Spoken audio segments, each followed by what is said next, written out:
Welcome to Open Betas, the podcast about the game of life and shit. Wrong. Nice right. intro, pleb. Nice. Okay. Round two. Take two. Take two. They're free. Welcome to Open Betas, the podcast about the life of games and the game of life. I'm your host, SwimFan, and with me as always is your other host, Regal. Hello, it's me. Yeah. So today we're here to continue what we were talking about last time about feedback. Feedback on games and feedback on social media from random strangers. I love feedback. Oh, you do? I thought I don't. up above you were like, no, I hate it. I certainly okay. don't, but I do think it's necessary. Yeah, you got to do it. And I mean, when you work in an office, and well, probably more than an office, when you work anywhere, you probably have to get used to it somewhat. You know, that's a good point. I never really feedback. thought about it. I never really thought about it that way. But, working... See, one of the things is like, we've talked about this slightly before, but a lot of offices, especially more modern ones, open up suggestions, feedback, things like that to the rank and file, right? Yeah.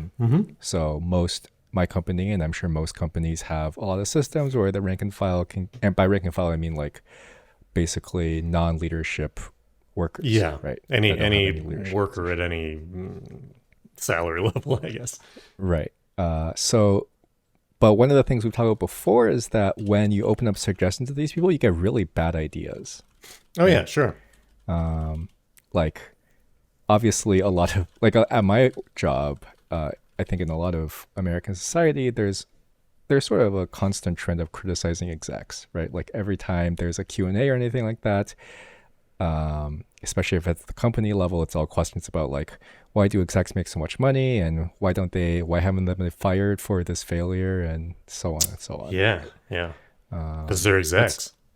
That's true. Yeah, that's sort of and that's like one of the ways they get feedback, right? Obviously, it's not quite as much vitriol as they might get on social media, but they are sort of the face of the venture. And yeah, I mean, I think it's a good thing. I think it's a good thing when right. people in the company can do that at least. Yeah. Doesn't mean necessarily things will change, but right. The fact that you can say it out loud is a good thing. Right. That's sort of the tenet of free speech, right? Like the actual value of free speech, not what certain parts of America think free speech is, you know? Yeah, shutting down drag shows. Yeah, sure. Free speech.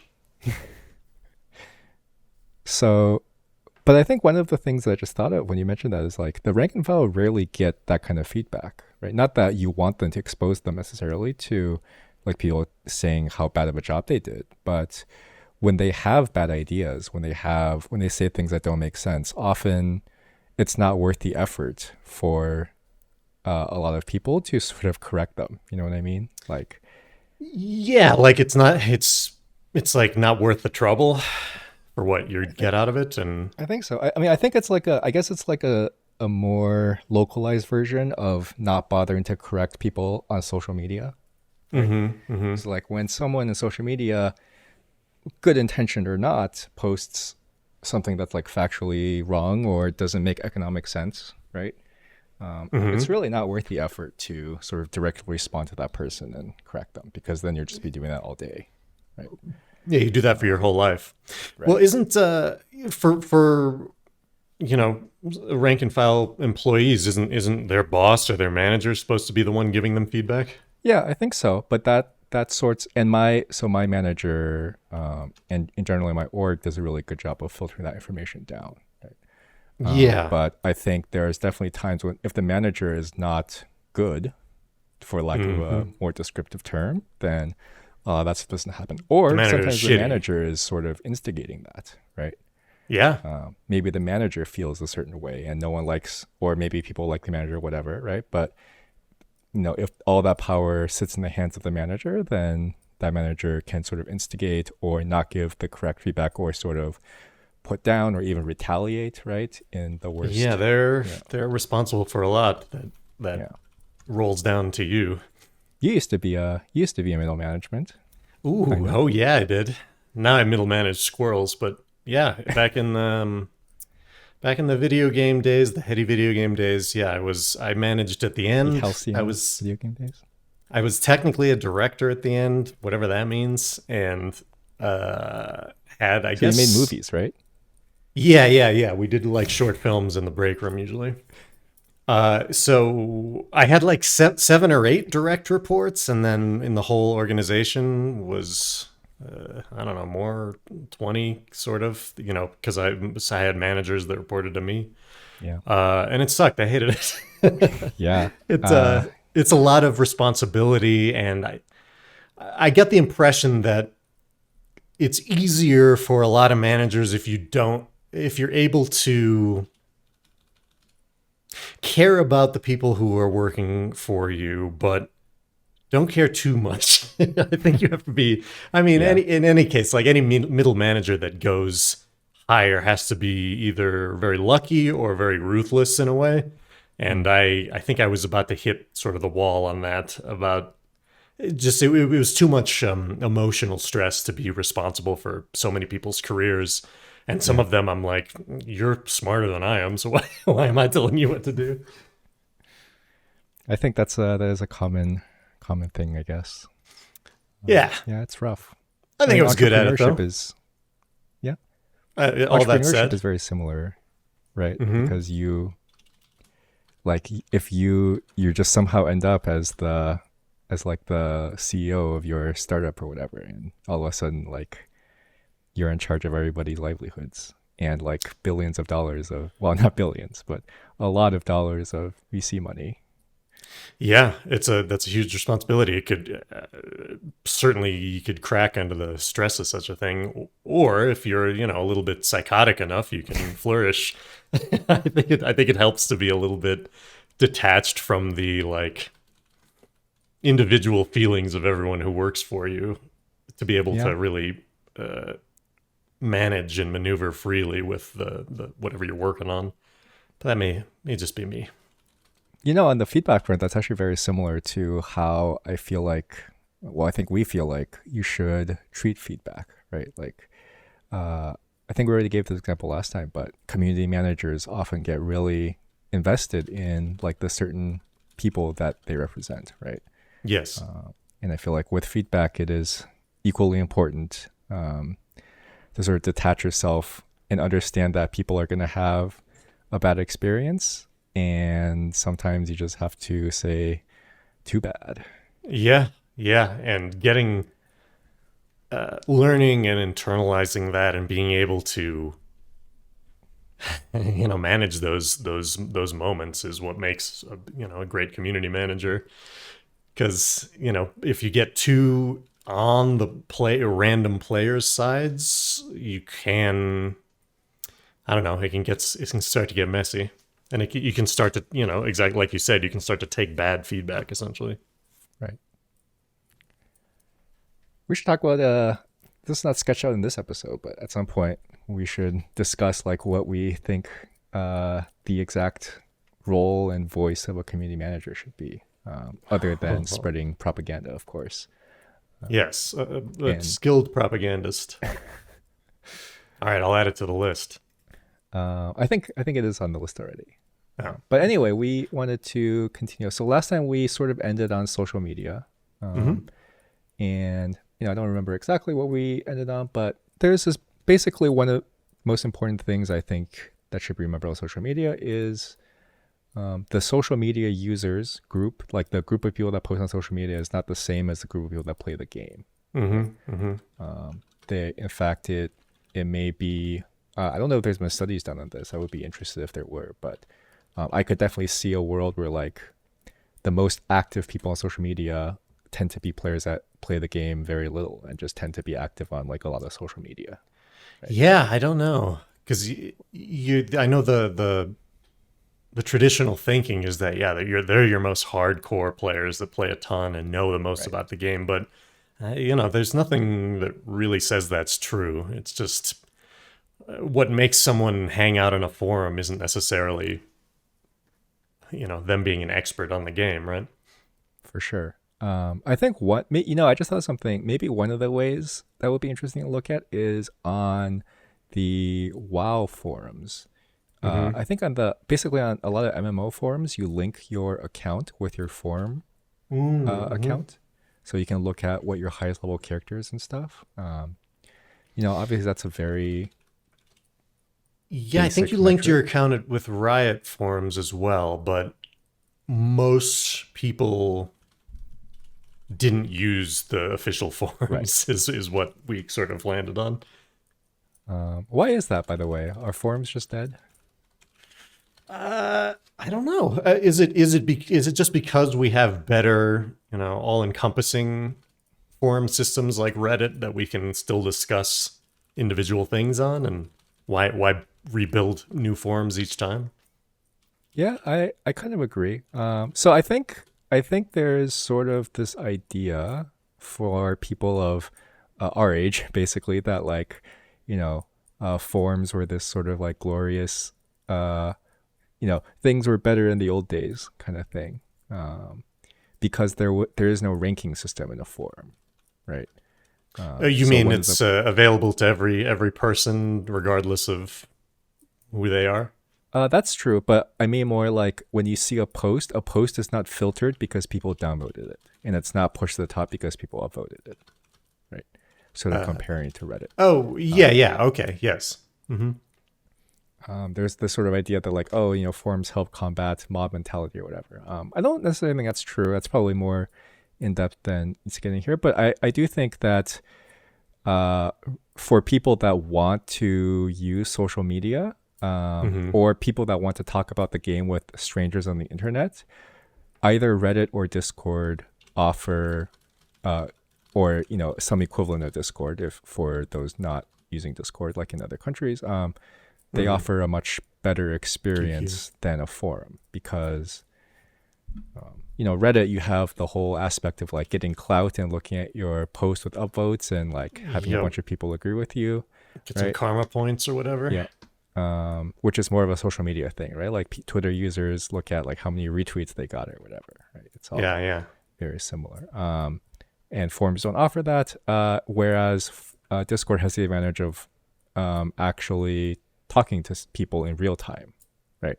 Like Mm-hmm. if you've ever in the old days tried to actually have a conversation over a forum, it's very annoying because like people come in with stuff and you have to like refresh the page and all that. So I Yeah, do think, that was part of the fun of it for me though, is that it was so asynchronous sometimes. You could yeah, drop in anytime. But it's that kind of thing would works at like less scale, right? mm, So when there's not that many people talking at once, but if the form gets large enough, then that kind of no longer functions. That's what I think anyway.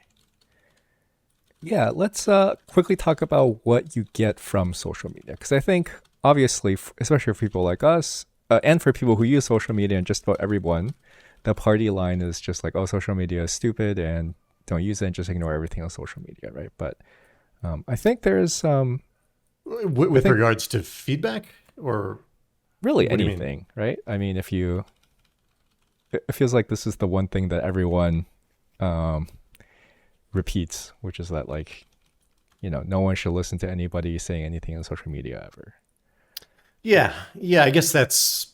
I think that's where a group of people are. I mean, yeah, you and I are there, but I mean, think about like my parents, and I think about my wife, Hmm. who still like honestly goes on to social media and writes out a really thorough rebuttal and tries to make it very uh, understanding of the person's position and things. And Hmm.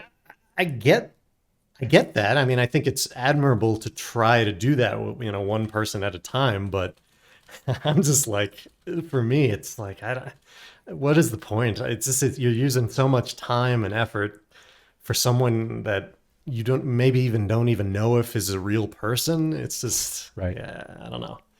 Yeah, that one I totally agree with. I guess it just depends on the person, right? Like if the person finds it to be a good use of their time, I mean, it's really no different than journaling in some way, right? Mm-hmm. Yeah. Um, as long as you have reasonable expectations about what's on the other side.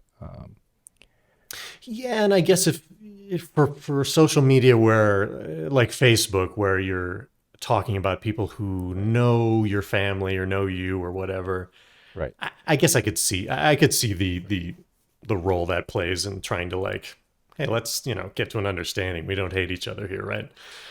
Whereas, but for me personally, I'm like, I just write people off if they say weird Yeah, shit on Facebook. for sure. I stopped using Facebook long ago for Yeah, I stopped approximately in this like reason. But 2015 or 16. it is important. I think one of the things that Facebook kind of offers compared to the other ones is you, in theory, at least know who the person is on the other side, right? So Yeah, right. if you choose to engage with them, like you can sort of have, because one of the important things really in life is understanding that like changing people's minds take a long time, right? It's not, this is a lesson I had to learn. I didn't really learn until I became like an adult, which is that like just because you can prove to somebody that they're wrong doesn't mean that they're going to accept that they're wrong. Right? Yeah, And surprise. It doesn't work that way. that's I that's mean, okay, right? That's okay. I mean, the whole idea of debating online is just like, I just don't believe anyone. It is a very small percentage of people that Mhm. really look at the facts and try to work it out and get to a conclusion that is reasonable. Other people kind of just hold on. Most people just kind of hold on to their beliefs they're that they grew up with or that their family Mhm. likes or whatever, or their friends are into. And that's another thing about changing people's minds. It feels as though you can't really change someone's mind unless they already have a prior relationship with you or a Right. trust in you, that a respect of you that would get them to listen. Because if you're just a rando, you know, Frodo Buttsex 99 on Twitter, I'm not gonna listen to that guy.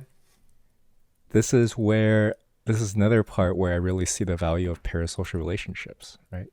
Oh, Yeah, because by being if you basically, it's another way of saying it is like having a platform, right? I mean, athletes have had this before streamers had it, but there's this idea that like being a person that's somehow respected by other people and people want to hear what you have to say.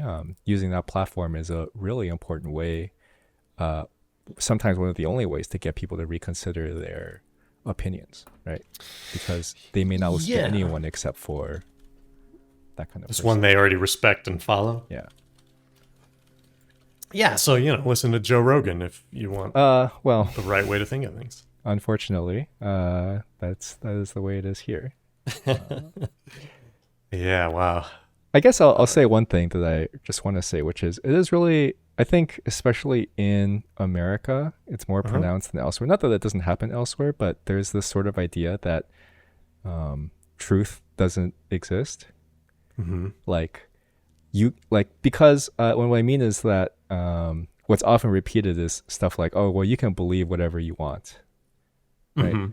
Like, oh, well, I think homeopathy is stupid, and so does science, and so does basically everybody that studied it. But, I respect your opinion. You can believe that it does something if you want and do it. Yeah. And I think Yeah, I try not to have those conversations. That's tough.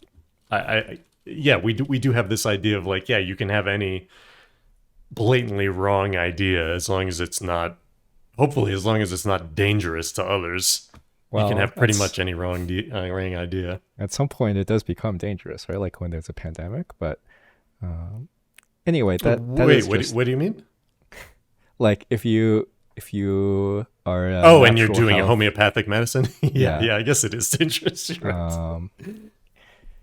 But yeah, like there's a limit to these things, right? But I think especially in America, and to me it's like sort of, and I know you want to talk about religion next week, so this is a preview. Especially I think because of the religious background, there's a very strong idea of like, there's no such thing as right or wrong. Like, I choose to believe this and you can choose to believe that, and I respect your opinion. And I don't think that's really a Well, wait a second. scalable. Doesn't religion say there is exactly such Well, a thing as yeah, right and wrong?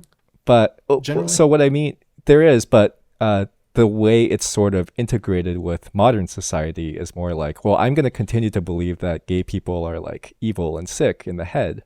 But, I'm not going to like persecute them. Like, they're free to live their life however they want.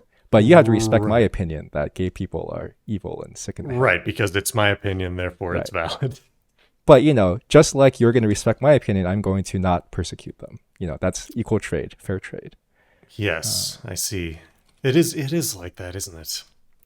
I mean, Uh, we try to get through the day together, I guess is what yeah, it's which about. is fine, right? I mean, that is how it is. But I do think like at some point, basically the idea that like there is some kind of factual evidence and reason that has to enter at some point, not just everyone needs to respect everyone else's opinion. Um, I also think we we should talk about this next week, but I also think that there is so this is a big thing, but I also think that people should stand up for what they think are reasonable morals, and mhm. that by definition can mean that some people are wrong and should be shamed or marginalized or whatever whatever it is. I do badly. I do pretty badly with the like. Yeah, I respect. Right. I don't agree with you, but I respect your right to have that opinion. I've never done well with that. That's good. I agree with you. I think it's way too pervasive and not. First of all, it doesn't really work. But and second of all, I think I it mean, it often must leads to work for very some bad people, outcomes, right? right? Like, Well, it they depends get on what you by. mean by work, right? Like you can get by in life, sure. Like if you're a Your receptionist soul at a is dead. hotel, that's what you need to do that, right? You're just trying to get through your day and like, Yeah, yeah. move the people on to their rooms without no problem. But on the other hand, some people like having a nice relationship with their dad. So it's Sure. I get it. Okay, let's My dad's very conservative. yeah. So well, I mine is probably less conservative than yours, but I also don't talk to my parents, so they're in the same boat Okay. there. Um, Is that like an established thing? Like they know you don't talk to them? yeah. It's not like we're cut off or anything. I talk to them like a couple of times a year, but I try not It's to just not interact with a them. close relationship at the Yeah. moment. Yeah, yeah. Okay, let's talk really quickly about I don't know how we got off on this tangent, but It um, happens. so social media can be valuable because I think okay. So one of the important things with social media, giving feedback on social media, is that you can sort of get the you can sort of find a group of people that agree with you, which is not inherently a bad thing, I don't think. Hmm. And the other thing is it's not controlled by the company you're criticizing. I think that's actually very important, right? Uh, Okay, yeah, as opposed to a forum. right. Because one of the things we talk or like a comment section, right, or a chat where the Uh-huh. company can. So if you imagine, sort of, we're imagining like a benevolent company, right, that's doing well and just getting a bunch of hate for no reason, Uh-huh. which is happening. But if you imagine the opposite, where a company is doing, like Blizzard, for example, right?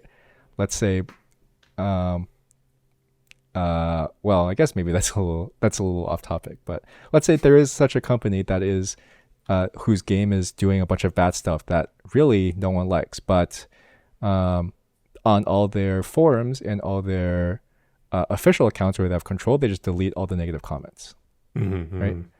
Hmm.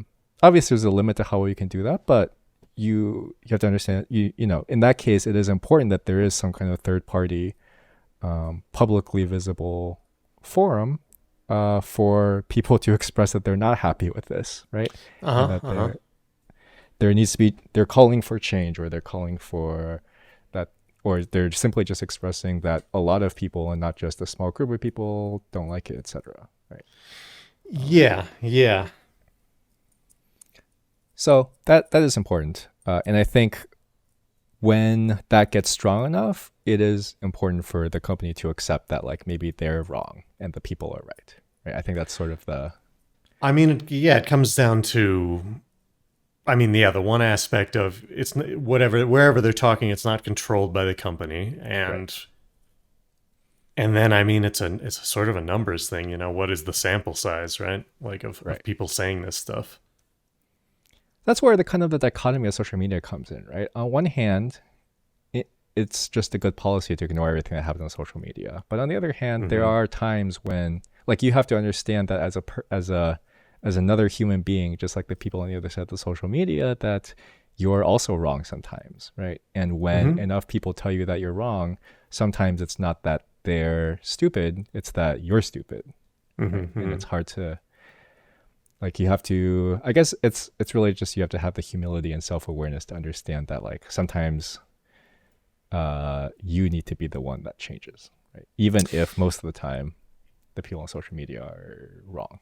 Yeah, this is making me think. I wonder if we can look at games, specifically like big games that the companies probably did take feedback and versus the companies that didn't take feedback, and what is the difference in terms of sales one, or I Mm. guess unique artistic achievement on the other side, like did they find something new by not taking the feedback, or did they make it a better game by taking the feedback? That's an impossible question to answer, but I it's think it just would making me be, wonder.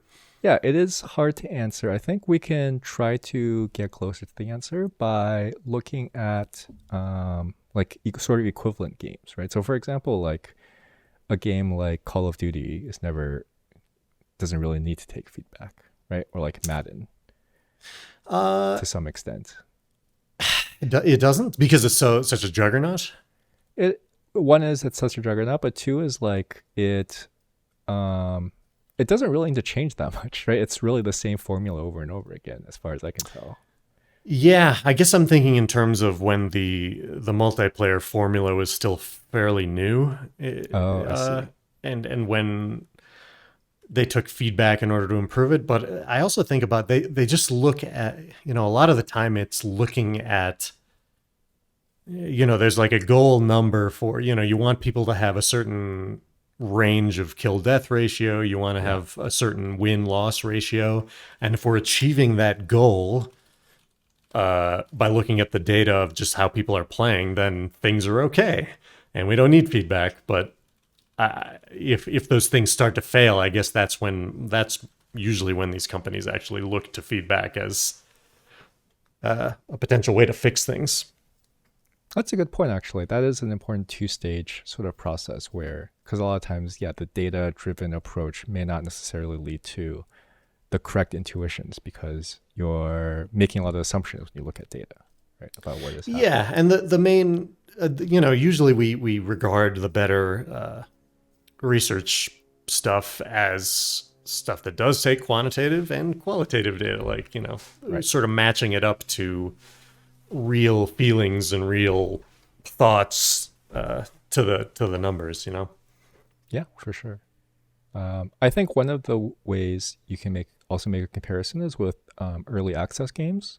So Hmm. sort of the one of the conceits of early access is that, like, there's an open forum and open Discord, and like people vote sometimes on features they want, and the devs are responsive more than launched games, right? Because they want you Mm. to somehow continue to help develop the game or whatever.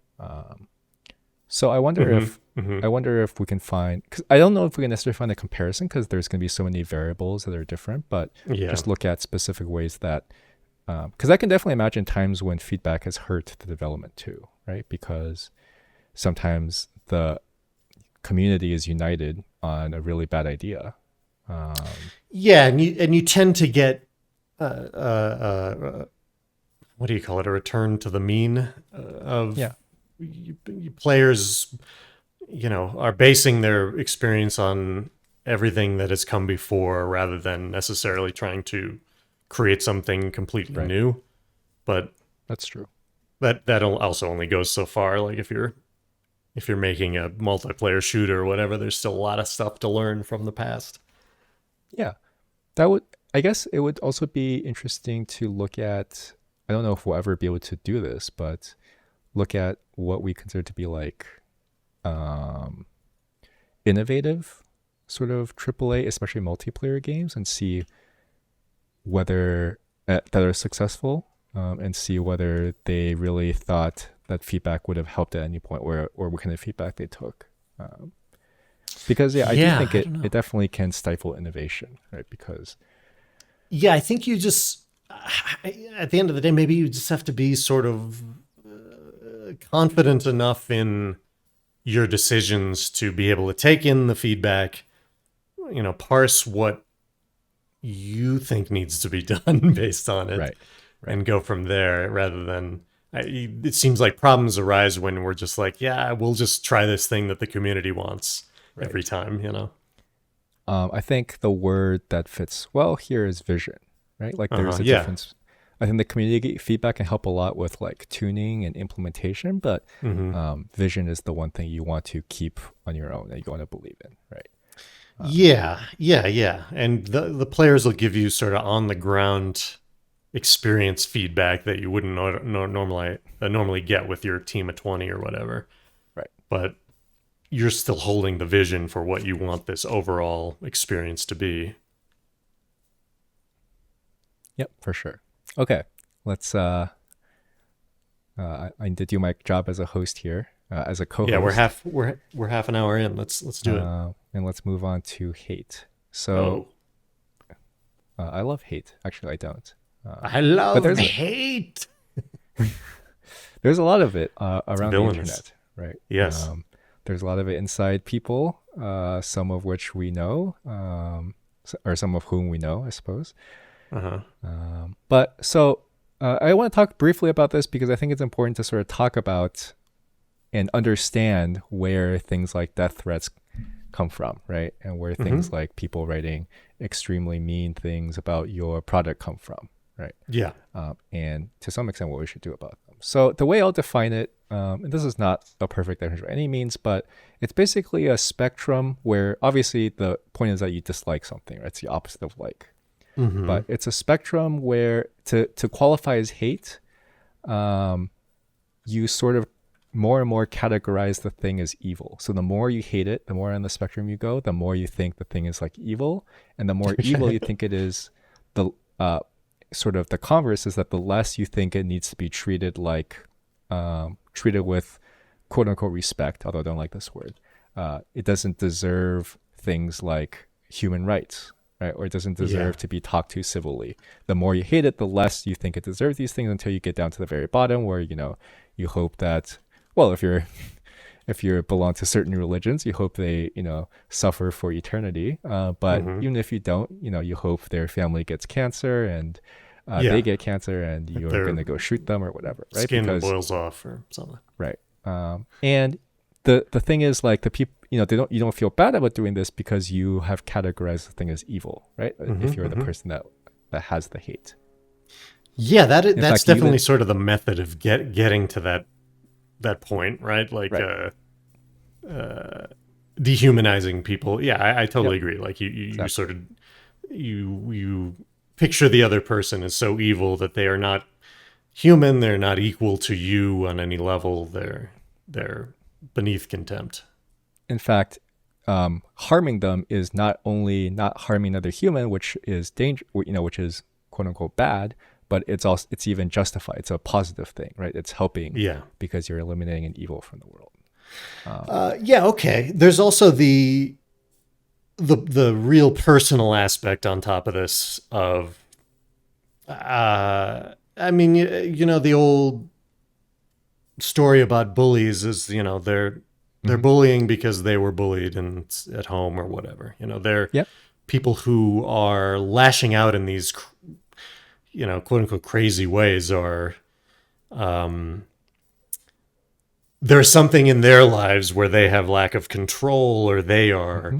you know, facing an overbearing parent or spouse or Yep. boss, and this is their way of sort of lashing out and feeling like they have some control over things in their life. Yeah. I think that's in my experience. In fact, I personally was sort of that way when I was much younger. Me too. Me too. Yeah. But in my experience, I think that's actually generally true, right? Yeah, I mean, I for a long time, I would say maybe until my late. I mean, this is me saying it about myself, so I have to ask people who know me, but until my late 20s, I was still really a fucking asshole because of shit that happened when I was a kid. I was just I would be a snarky piece of shit to everybody, Yeah. and just was like, yeah, this is just how I am, and this is I'm justified and all this stuff. And Right. eventually, I was like, oh yeah, people hate being around me, so this might be a problem. And look at you now, Yeah, look at me now. I'm on a contributing member server of with society. 15 people on it. Incredible. Yeah. This reminds me, I got really interested this is when ISIS was sort of Mm-hmm. making the news cycle. ISIS is Mm-hmm. like the Islamic extremists in the Middle East that have just like recently taken over, or like that tried to take over parts of the Middle East. That, well, we don't have to get into this whole thing, but the American invasion of Iraq and so Uh-huh. on. Uh-huh. Anyway, Oh. uh, I got really interested in it because there were a number of like Westerners that had no previous connection to Islam that Mm-hmm. like left their lives and went to join ISIS, and I got really interested in like what these people's stories were and what was up with these people, right? Oh, you're talking about like American recruits? Yeah, Yeah, yeah. or just generally Western like white people Yeah. recruits. Mm-hmm. I think Mm-hmm. there was a number from like Europe and Canada as well. But I actually think like in a lot of cases it's basically exactly what you described. Like they had a really tough life.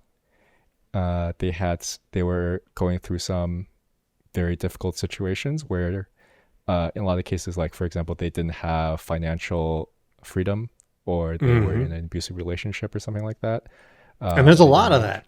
Hmm. There's a whole lot of that going Yeah, on. yeah. In fact, way more people than many people might think go through that all the time, or at least have gone through that at some point in their lives that have Yeah, just like yeah. shaped them, right? Um, what was I talking about? Oh, so anyway, yeah. So it's basically You like, talk yeah, about. that when people have the experiences, and maybe like a lot of people, I don't really want to put a number on it, but it's like much higher than 10%, right? I would say Oh yeah. Oh um, yeah. have gone through something like that in their lives, then they sort of, on some level, it's like they take it out, but I don't even think it's that direct. I think it's more just like they're filled with unpleasant emotions because of their experience, and this unpleasant emotion manifests itself in various ways, right? Yeah. Yeah. That sounds right to me too. Um, I mean, and I would say 10% is really cutting it really low. oh Like yeah, I'd say the sort of the state of how a lot of people live in this way, most people live in this world is not. I think it could be a whole lot better. I think our lives could yeah. be a whole lot better than 10% is that we've sort of settled for right. I don't or really been want to put a forced to number on settle it, for. just because then we have to like think about what exactly constitutes what. But 10% is extremely conservative, right? If you're talking about, yeah, are you talking about the world or the U.S.? I was actually just thinking about like developed nations, right? Okay, Because when okay. you come from an undeveloped nation, then you have a lot of other problems that sort of give you this by default. Yeah, I you was may just not pointing to even that, right? have access to food Right, consistently or right. water. Well, you might be happier, but Yeah, maybe. it's Yeah, if for you're not different on reasons. curating your social media. Right. So, and I think two things can be true. I think we can understand where these people come from, and we can feel bad that they may or may not be going through tough times. But at the same time, I think we can equally condemn the actions that they're taking. Right.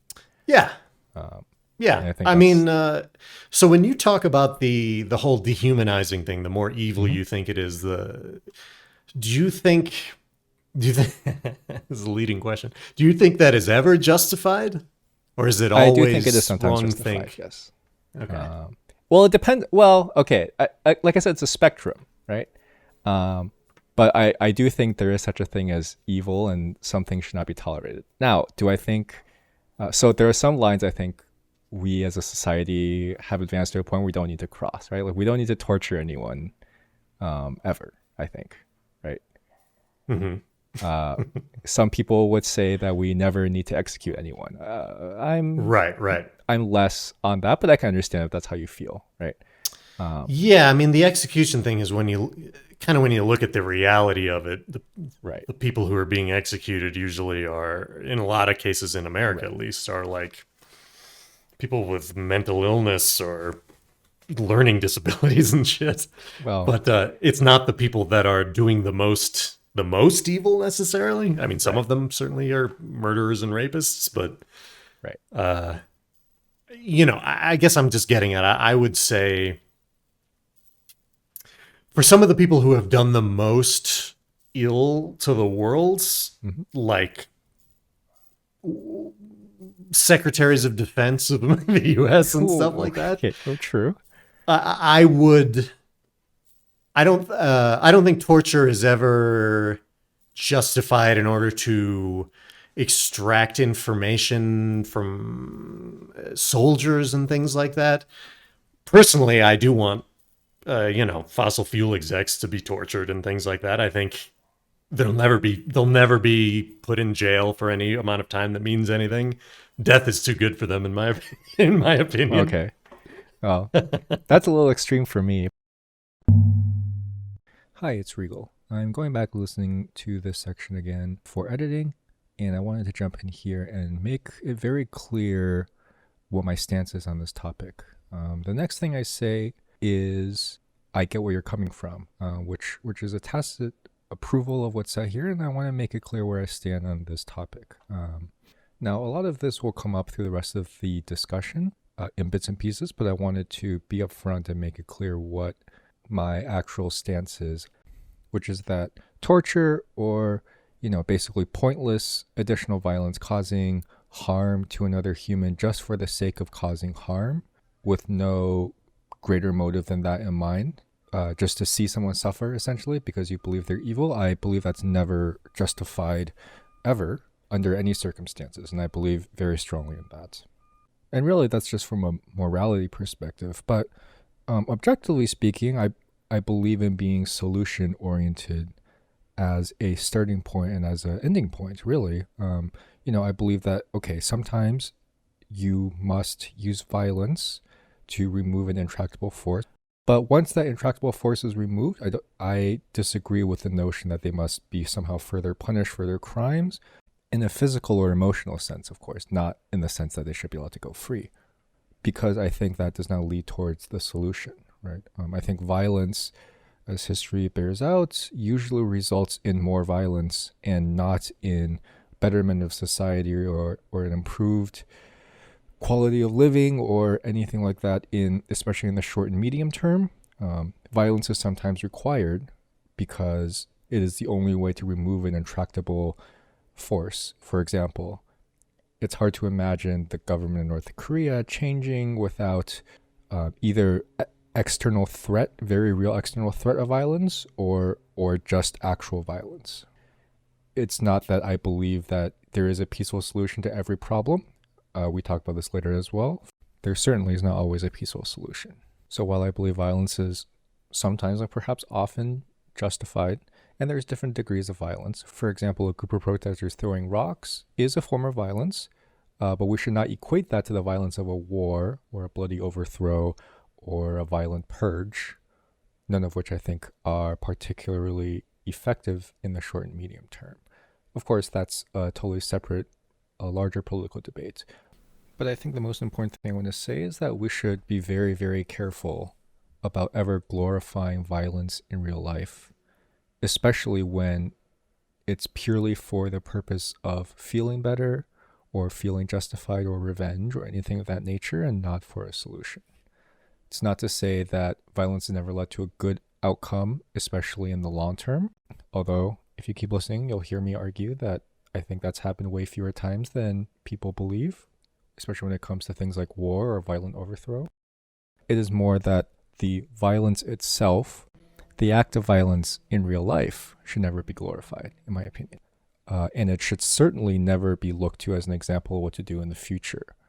I think that no matter what, we should seek a peaceful solution, a collaborative solution, and understand that violence is something that we can use if it is absolutely necessary, but we should not look forward to it, we should not glorify it, and we certainly should not seek to repeat it just because it will make us feel good. Hi, it's SwimFan.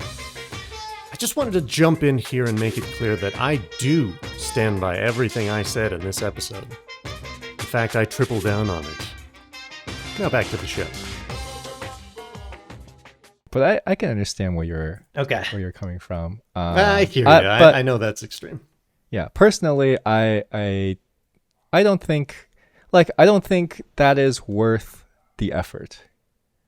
Either the mental energy. Obviously, it's never going to happen, right? Yeah, and if it's never going to happen, what's the point of just making myself mad over it? Right. I just think it's not worth the mental energy of having to understand that you. Well, I guess you watch like normal movies, right? Like those kind of scenes in actual movies make me extremely uncomfortable, right? Maybe that's. Oh yeah. No, I don't like torture and stuff. No, it's horrible. It's like the worst. Yeah, it's the worst thing you can do.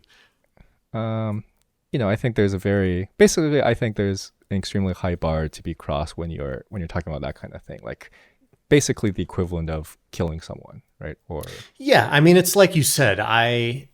There are people who have made certain decisions in the world that I do dehumanize as a result, that I think are deserving of, the worst. Right. But I get your point that that's not really useful. Yeah, it certainly is not useful, and I don't think that it would make you feel better if it happened. Yeah, but I mean, I'm also on the side, I've read enough history that I also think that, let's say the U.S. government were overthrown by leftists. I would say to those leftists, you should be doing violent purges right now if you want to stay in power, based on history. Sure. And I don't think everyone has the stomach for that.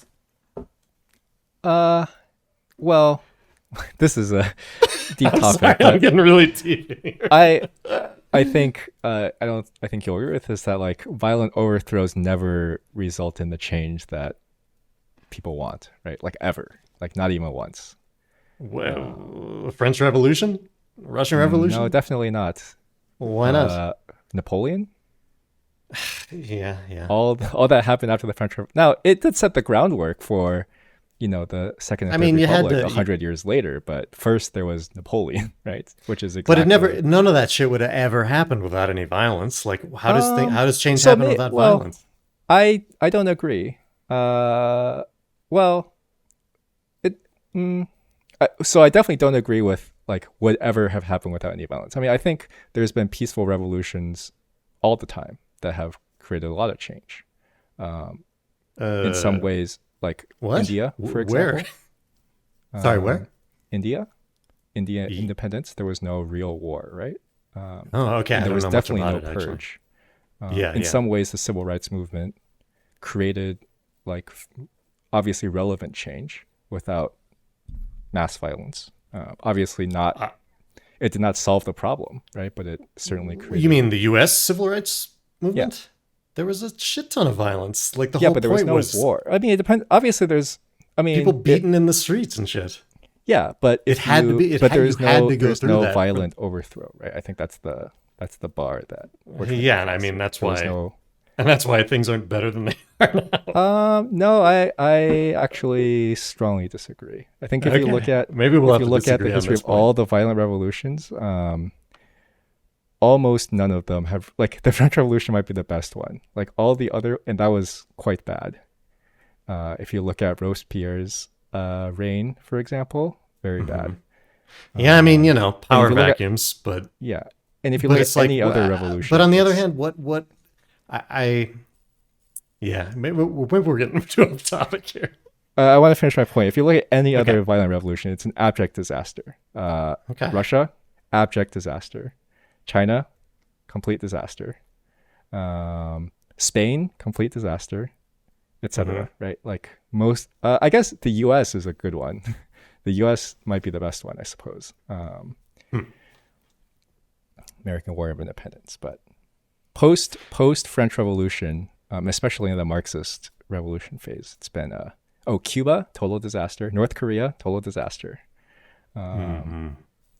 Very bad outcomes for violent overthrow. Hmm. Yeah, I guess Anyway, I don't know enough. I don't know enough about history to really argue this. um,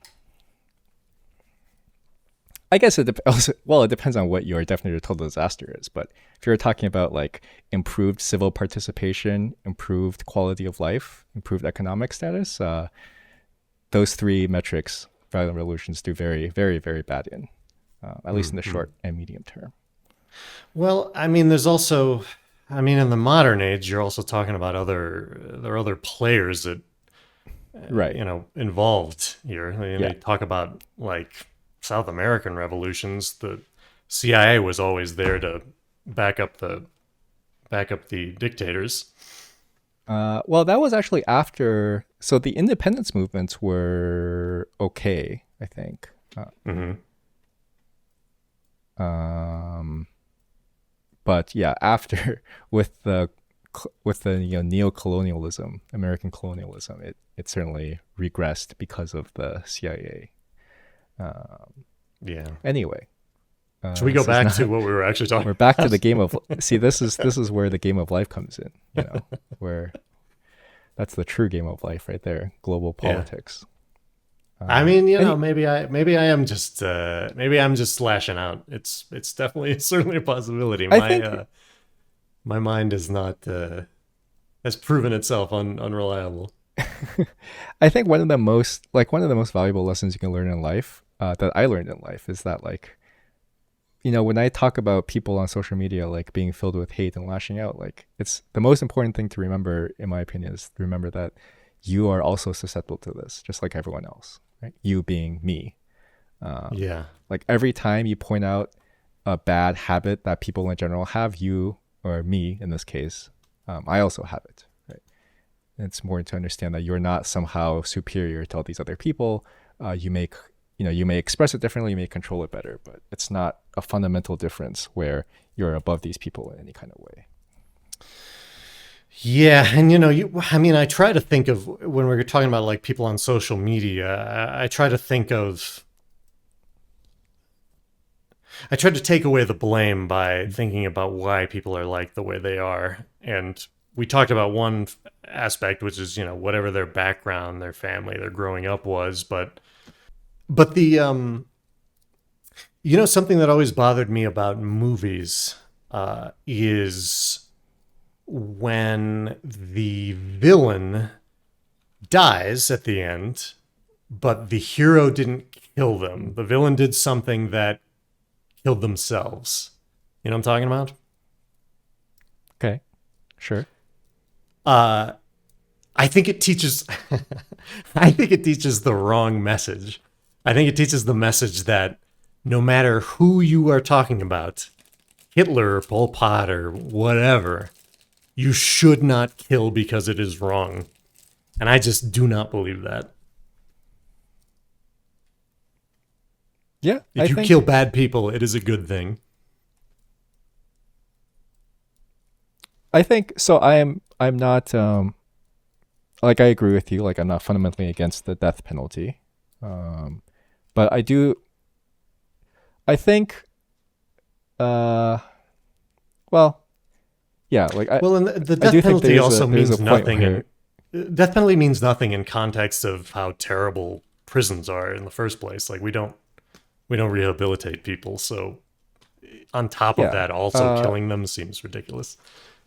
that's not universal across the world, I think, but yeah, that is certainly one of the problems. Yeah, it's But not I do think there universal. is a line. Like, it sort of depends on how you feel about certain things, but there's some lines where, as an individual, you have to decide, like, this is a line we should never cross, and then like for everything on the side of that line where you think it's permissible, you have to decide how evil the person has to be before you're okay with doing the next thing Yeah, down, right? It's sort of a gruesome ranking of evilness. yeah, it is. Um, Yeah, I mean, I don't want to be involved in anything. I mean, I'm too cowardly to do anything I'm saying is all bluster. But yeah, yeah. I I guess don't I'll want to, use this. because the war and violence is like, war is the worst thing that can happen to people. So, you know, Yeah, exactly. jumping into war, even with the best intentions, is like, I don't know if I could ever, I don't know if I could do it, you know, unless I were really in the There's, corner. I just think there's very little. If you're thinking about progress in the sense of like social progress, like actually improving people's lives in any way, like war, obviously sometimes it's necessary. Like obviously, I think Ukraine has no choice but to be at war right now, right? Mm-hmm. But it's not really going to meaningfully improve for a long time, right? War is something that you do either because you have to or because you think there's you're willing to make a large sacrifice in the short and medium term to sort of make a fundamental improvement that would be impossible otherwise in the long term. But you Yeah. may not be able to see that for 100 years, right? Yep.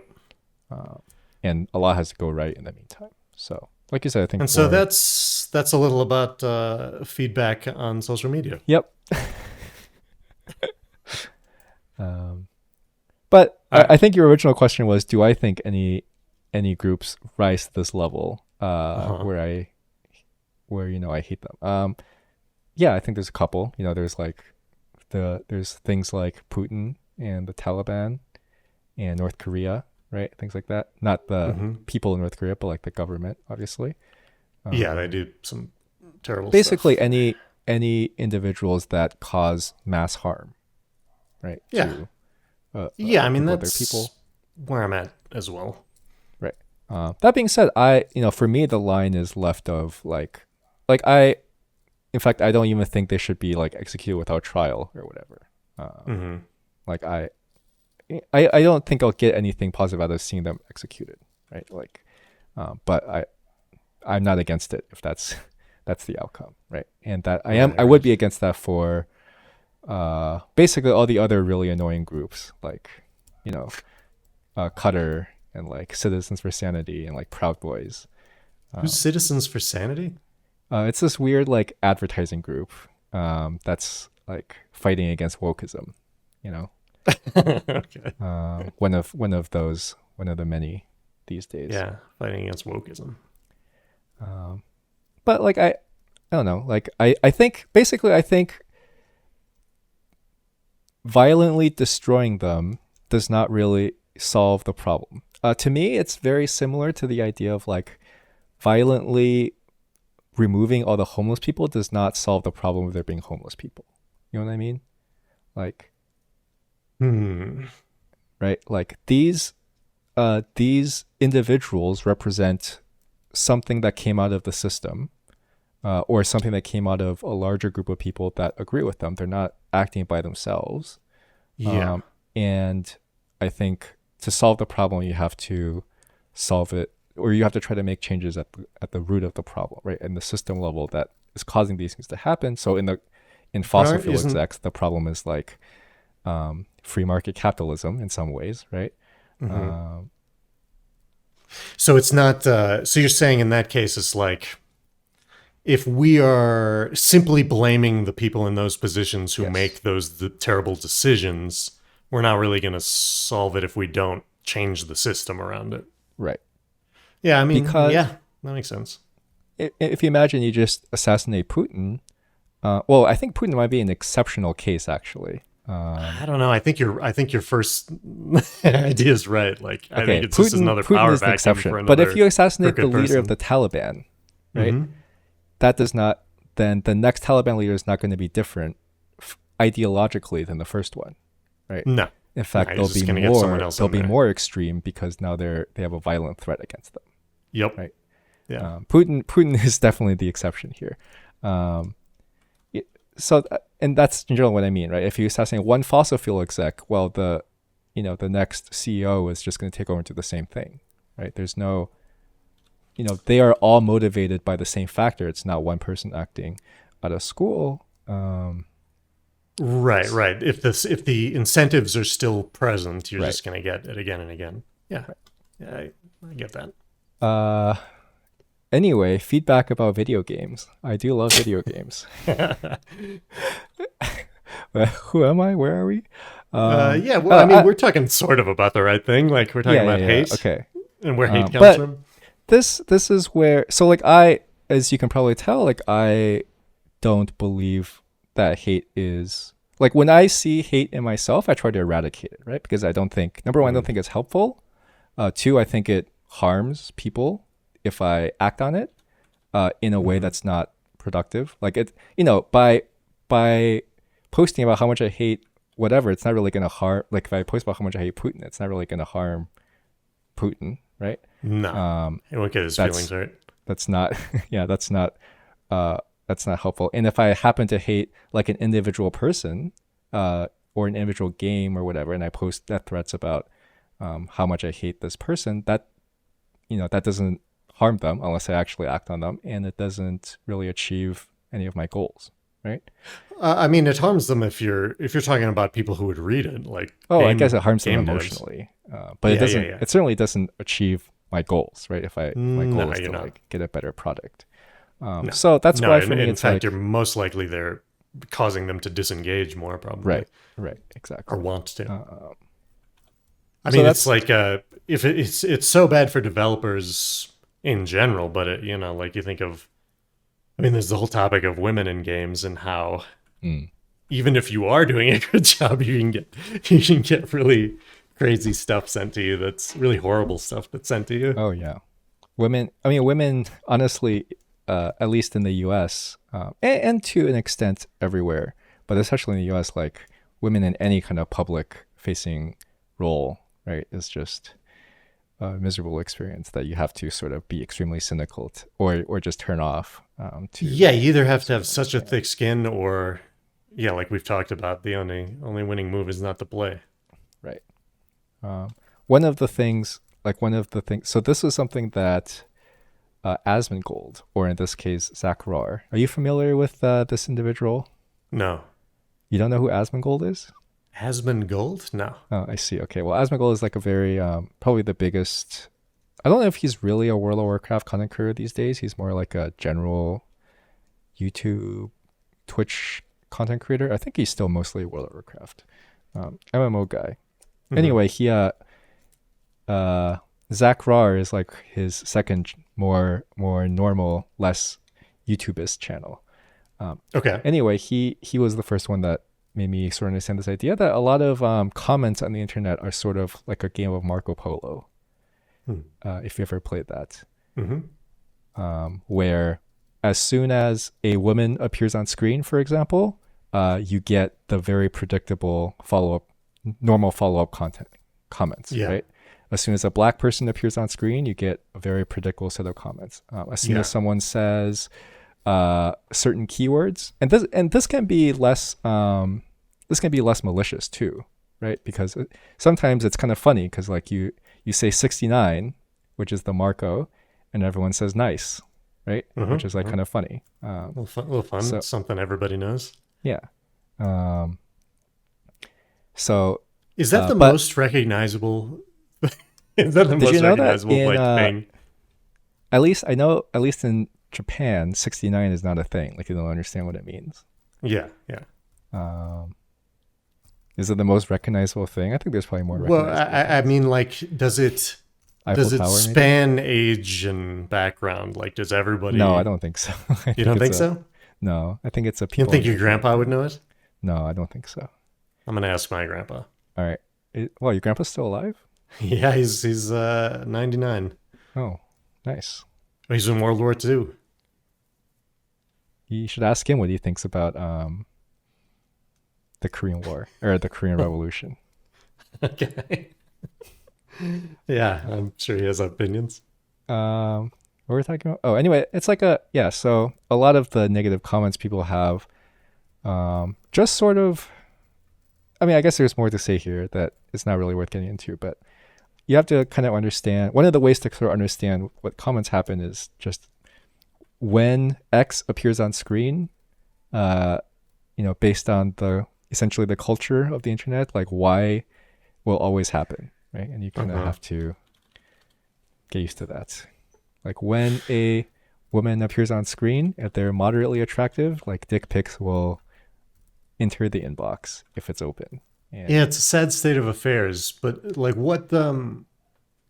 so what how could that ever change? Would all the whole of society just have to have a whole different perspective on all women and uh other people? I don't know. yeah, I think it could change. Basically, it would have to take a societal change, right? But I think that's maybe not as hard. Um, no pun intended. So one of the things is like it's one of those things that's very hard to completely eradicate, right? Uh-huh. Um, but you can, over time as individuals change, like individuals may, as for example, the easiest one is like as they get quote unquote more mature, whatever that means, right? They're less likely to Mm-hmm. do that. If in general people get quote unquote more mature at an early age, earlier and earlier age, then there's fewer and fewer people, right? Yeah, I mean, But but it's not you're something you can never eradicate, I think. and you're always you're always gonna have kids. Like I mean, there's always gonna be kids that want nothing else other than to get a rise out of you on the internet, and they'll Yeah, say I whatever think it so. is they need to say. I think so. Um, but maybe culture shifts enough so that even then they're like, well, I'm not gonna be racist because that's too Right, easy or exactly. whatever. Exactly. Yeah. That's the kind of thing that takes a long time. One of the things I always try to remember is that like, the last public execution in America happened in like 1910 or whatever, right? Mm. And like the last time someone was drawn and quartered in Oof. public happened in like 1830 or 1850 or whatever, right? It's Yeah, like, that shit happening in public. yeah, like things, like obviously in our lifetimes, especially in the next 10 years, things may not change very fast. But where we came from 100 years ago, like it is still like starkly different, right? The Yes, things that were considered acceptable then are nowhere close to what is acceptable now in many yeah, I ways. mean, I think like women were still like legally property by then Yeah. of their Well, husbands. well, if you want to go to Afghanistan, Yeah, yeah, yeah. I mean, yeah. Shit. anyway, so this is an hour and 4 minutes of boiling down to this point, which is, look, man, some people are going to send you death threats. Yeah. What are you supposed to Yeah. do? What do you think we're supposed to do, some fan? I mean, I think you shouldn't play that game. And if you're in a position where you want to get feedback from a source, but you are aware that you just are going to get so much of this shit that's going to fuck with your head, if you're in a position to do so, get someone else to read your comments. Like get a get your marketing assistant to do that or whatever. Get your community person to read the comments and filter them down. You're to your point, Regal, it's like it's not gonna stop just because you it's not gonna stop. Like this I don't know what else you can do about death threats other than just not to play that game. Because there's plenty of assholes out there and plenty of anonymity, and so it's gonna happen. One of the biggest things about the Marco Polo game is if you tell chat, especially Twitch chat, to not do something, they'll do it, right? Yeah, yeah. This is We're sort of, children. and also if you tell them to do something, they'll also do it. So basically, it's like this idea: if you put the idea out there, it will happen, right? And I think Yeah, I death mean, threats are I remember how I felt when I was, a teenager on the internet and things, and I would in do, 1994. uh, yeah, Oh, that was yeah, a joke, mid but nineties. actually, that was okay. Never mind. I would have been I 11 sh- in I 1994. should have I should have added. I should have subtracted like 20 more years for that joke to work. But So, yeah, I mean, in the late 90s, like I would do anything. I would say anything in order to yeah, be, for a moment, a character in the room, like yeah. that matters to anyone, that people would respond in any way. Like I would do anything to get a rise out of people, get a response from people, just because I don't know. It was so much hard. It felt so hard to do in real life for me, I guess. Yeah. Yeah, I totally get that. I think it was less extreme, perhaps, but I Yeah, you know, certainly I had similar didn't do stuff like experiences. that. I didn't like death threat people. Yeah. Mostly it was just like just fucking with them in ways that I thought was funny, but yeah, I get how you could get there for sure. Similar. So I think we aligned. There's no like nothing good kind of seeing a death threat, right? I don't think so. I don't Obviously, know what you're supposed to do with that. if you start getting basically you need to watch yourself. If you start getting enough of them that they affect you in any way, you need to filter that stuff out. Right. Yeah, and you can get people to help you with that. You can get programs to help you with that. Oh, ChatGPT can do that. That's What's that? ChatGPT? ChatGPT can do that probably. It doesn't Probably. have access to your email, unfortunately, but one day soon. Unfortunately, yeah. Unfortunately, ChatGPT does not have access to my email. uh, yeah, it's scary. So, but what about this one? So this one might be important. What are you supposed to do when people hate your product? And let's assume that they don't have any kind of like weird vendetta.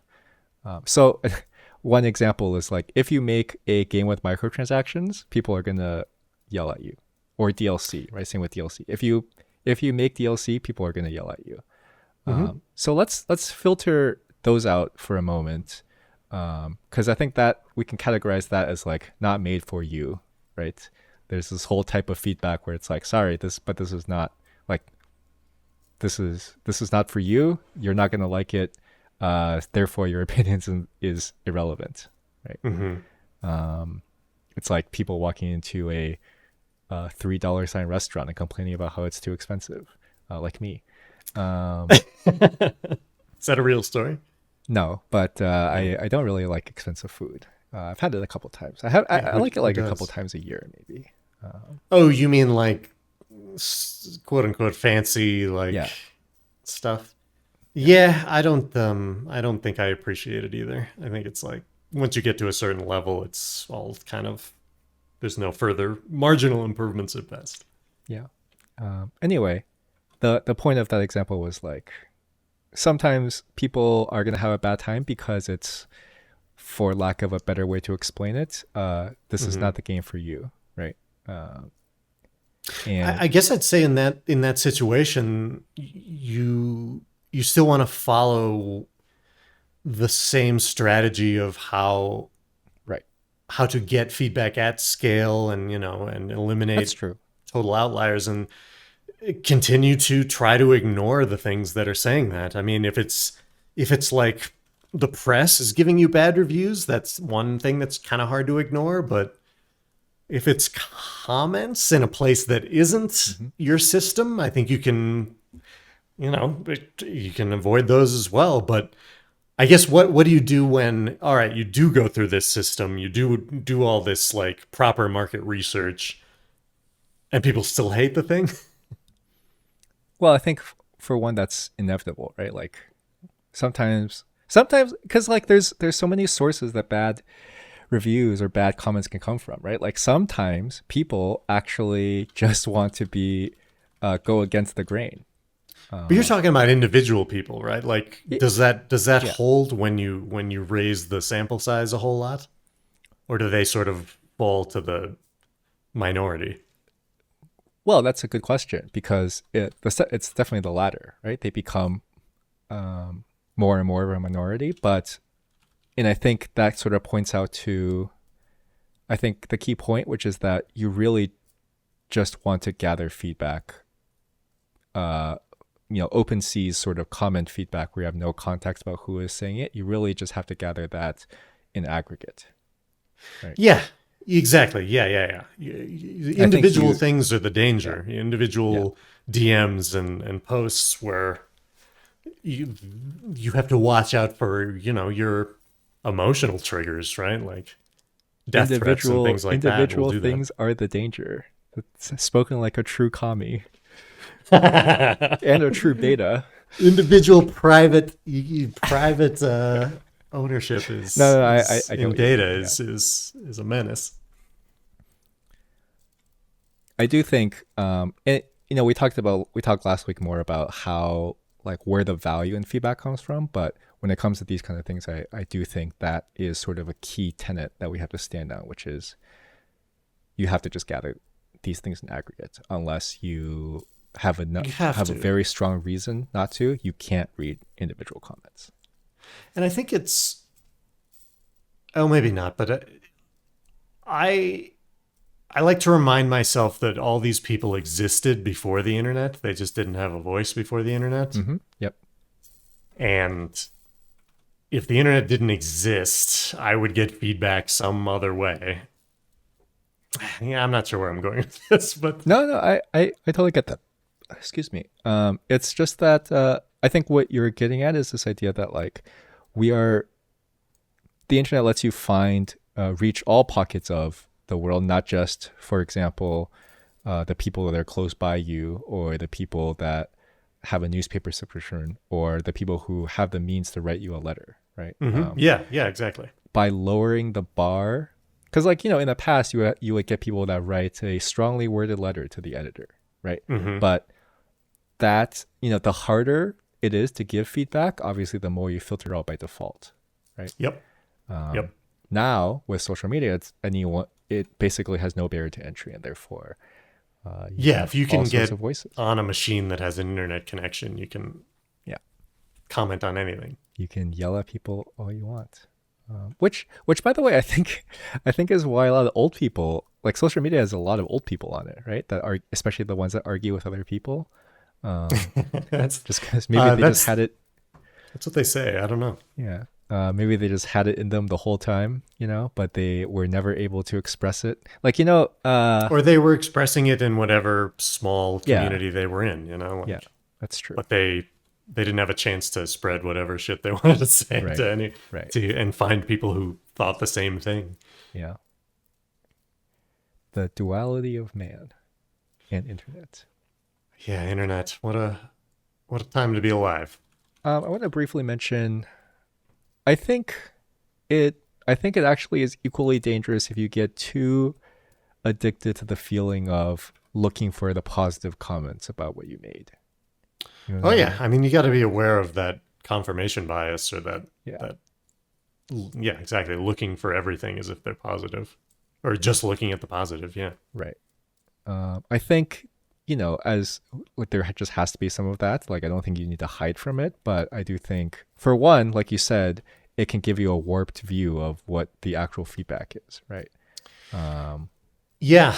Yeah, and I mean, that's it. It helps you to have, like before, it helps you to have a third party, or someone Right. who is just focusing on research, who Right. can be emotionally distant from it, because despite our best efforts, we're going to be emotionally involved.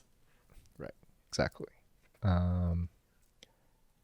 And I think secondly, it can, if you do that too much, you obviously, in order to really do that, you sort of go read positive comments, right? At the same time, you expose yourself. One, you expose yourself to individual comments, and two, you obviously, that's how you equally open the door to being affected by negative comments, right? I think sort of the idea is I think what happens is you implicitly, as you read positive comments and you put value into them, you sort of equally get in the habit of putting value into the negative comments over time as well. So, Well, wait, I don't follow that. I think if you spend a lot of time reading individual comments, I think certainly You this is start just just putting more faith in them in general. yeah, this is just this is more of a hypothesis, but I think Okay, regal theory. you sort of put more value into them, into the comment as a thing, because you're like, well, this one makes me feel good, this one counts and this one counts, and then when you get negative Yeah. comments, you may be unexpectedly affected by them, unless you think if- become cynical. I think if we were able to handle it, the best combination for a developer would be researcher, someone filters everything at scale and gives you, that the data in a meaningful way, and you read and save positive comments to keep yourself in a positive mood. If you can do that without thinking that the positive comments take the place of the data, you know what I mean? Yeah, for sure. I think though, one way that can be improved is that you can gather So I think one of the avenues to really get good feedback is going to be from people you know, that you build relationships with. And I think you can get positive comments from that source and not from random people on the internet. And I think that is both more rewarding and more meaningful in a lot of ways, if you can build up that kind of thing. Yeah, people you know who have expertise, or just people you trust or respect. I know you don't like that word for some reason. Oh, I don't mind the word. I just think doesn't really mean anything. Really? In 2023 English, yeah. Like, what does respect mean? Respect means that I give a shit about what you think and think that there is value in listening to you. Yeah, that's fair. I think that's pretty close to how I would define it as well. But I think it's used in all sorts of ways. So, for example, what does it mean to respect someone's belief? Oh yeah, no, I'm with you there. Yeah, okay. Yeah, that's basically how I would just define it as It's well. more like I target to a tolerate person, people's belief in that case. Right. It's like, what does it mean to treat someone respectfully? And are we supposed to treat everybody respectfully? Yeah, no, I see your point. Anyway, yeah, okay, I'm with you there. Be polite. I think we already talked on this next point, but one thing I wanted to bring up as kind of an important distinction is a lot of social media is built in such a way that you can't have an actual conversation, right? Like I was, the best between like a developer and a commenter, or to be honest, between any two people. Okay. Right. You know what I mean, right? Like on Reddit, for example, sometimes you'll have a thread between two people that goes on for like 4 comments, right? But those people didn't get to know each other. They didn't continue their discussion. The next time, not. Right? It's very. I mean, obviously that has happened at some points, right? But it's very rare compared to obviously in real life, right? In real life, in a non-text format, if you're at a bar, right, obviously there's also negative experiences there, but you can talk to someone a little bit more over the course of like an hour if you're watching a game or whatever, right? Yes. Mm-hmm. Then you can in like a 2 replies. Right. And replies are much of the same way. But basically the reason I bring this up is because I think feedback, it's very important to have context about the person giving you the feedback in order to do something with the feedback. Right? Mm-hmm. You need to understand. So Dunkey, you know who Dunkey is? This is YouTuber yes. Quiz. Okay, video game Dunkey. He made a video about it was after Persona 5. He made a video about how I think this might have been the Metacritic video, the infamous Metacritic video. But anyway, his point was like he doesn't like turn-based games. He just doesn't like them. That's okay, right? Like, but his point was like, if you watch my reviews about games, I don't do. Oh, you know what he was talking about? I remember now. He was talking about there's this common sentiment that I really disagree with. That like, if you don't have anything good to say, just don't say anything at all. Right? In fact, I mean that's more of like for kids, isn't it? Well, to some extent, and I can kind of see where it's coming from, but I think it's widely repeated. Yeah, it is. You're right. Yeah. Like streamers say it all the time, right? Like, hey, if you come to my chat, if you don't have anything nice to say, just go watch someone else. Which, there is some merit to that, but I think it's overgeneralized, right? And what Dunkey says is like, if you, I think his complaint, if I'm paraphrasing here, it's been a long time since I've seen this video. His complaint was like review websites. Every game is like 70 at worst, right, or whatever. Except for the joke ones, except for the meme games, right? They don't really use a 100-point scale. There's really no negative. There's really no criticism in a lot of reviews. It's all like, oh, this is good and this is good and this is good, right? Wait a second. What? There's no criticism? They don't talk about stuff there's like that doesn't minimal work? criticism. Like basically, I think the idea is like a lot of games that really deserve to get a lot more criticism for actual mistakes have those things glossed over, right? like with press. with press. Yes. Okay. Okay. Yeah. This is more. That's a whole nother podcast episode, I guess. But Yeah, I mean, there's the whole element of gamer press's relationship with yeah, exactly. publishers Yeah, and that's a ad whole buys and all that shit. yeah whole other can of worms. But I think his point was like he doesn't like turn-based games, so he doesn't do a lot of videos about turn-based games because he would just say that he doesn't like them. Right? And there was, this kind of leads into his other argument. I guess I'll invite you to watch this video. I don't remember what it's called. I'm sure you can find it. It was like a very controversial video. Anyway, but his shorter point that I kind of want to focus on here is that when he does like a turn-based game, it's actually quite meaningful, right? Even if he Right, gives because it he, a by his own lukewarm admission, review. doesn't like them. Right, exactly, right? Because he said he liked Persona 5, right? Whoa.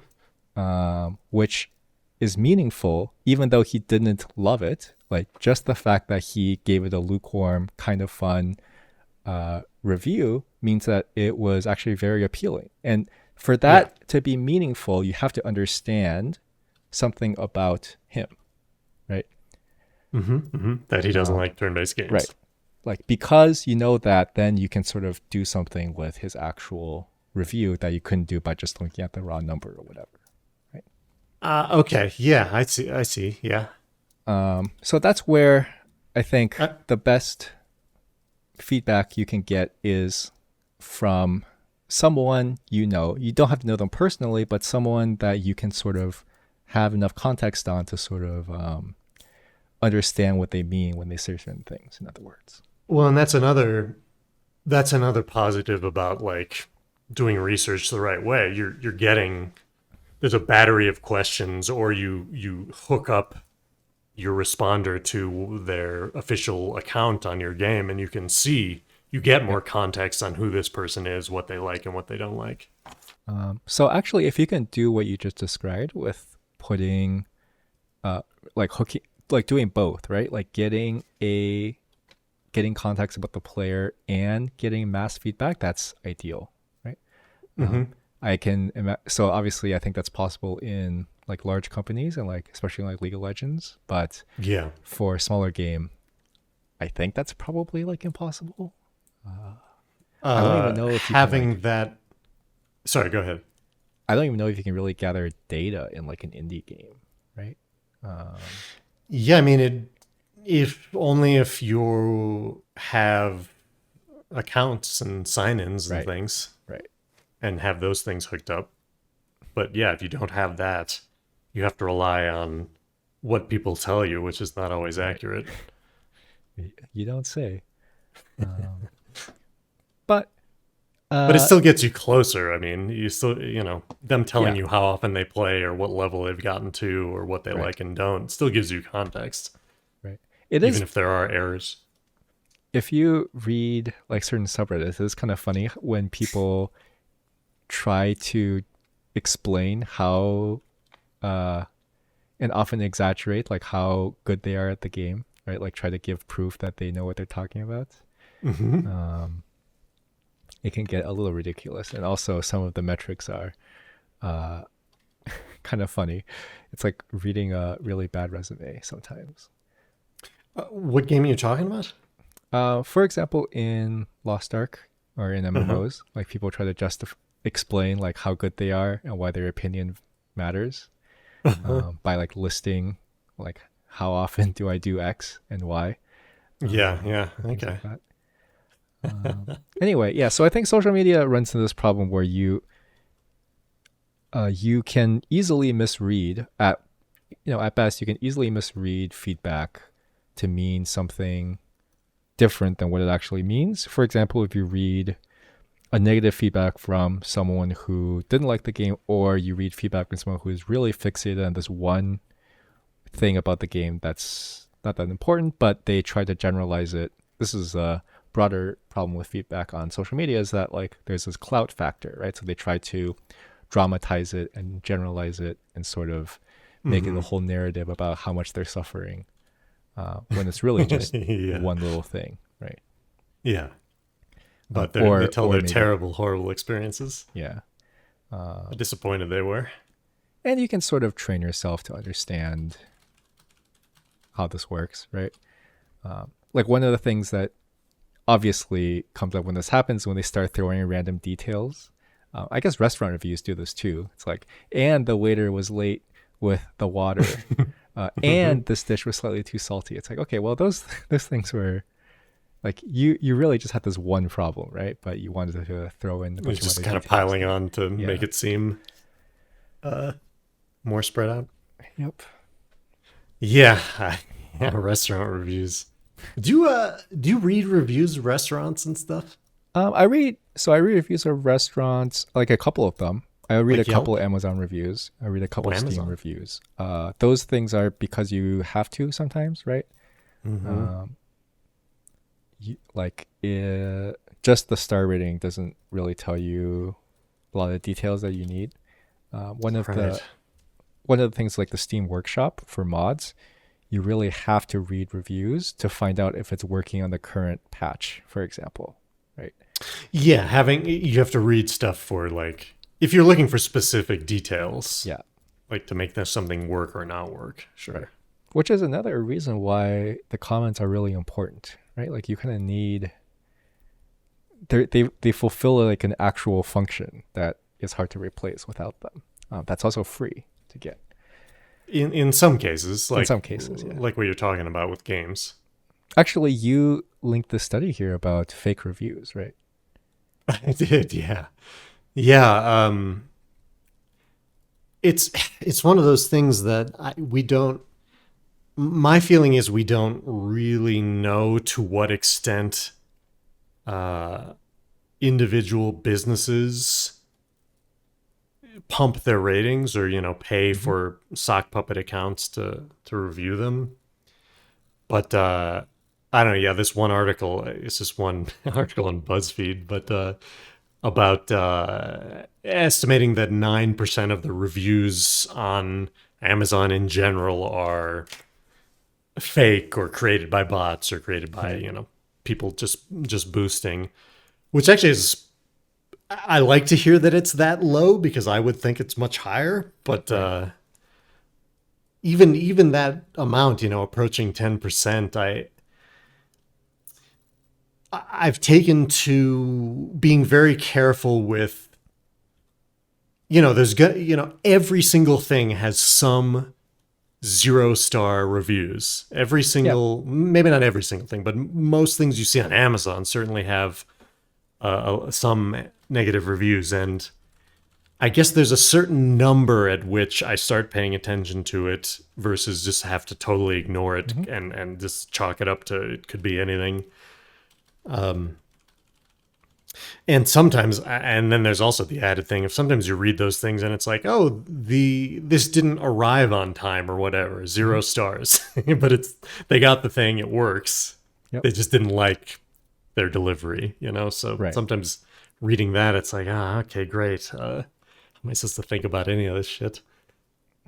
I do think one thing it at least does well is it's sort of I don't know, like I know Steam, I don't know how Steam does exactly, but my experience on both Steam and Amazon is generally that like the top some number of views give you a pretty good idea of what the actual negative reviews say and what the actual positive reviews say. I don't know You mean exactly the how ones it's they ranked. they highlight? Yeah. Oh, Um, okay. Yeah, and yeah. I try to read a little bit beyond that too, but uh, like you said, I think just by reading, by ignoring the stars and actually reading what is actually said, you can get a pretty good idea of whether you'll have a problem with this, right? Mm. Um, Mm-hmm. and I think it is really necessary because you're buying something that you, generally speaking, have never used before, never played before. That's the whole point.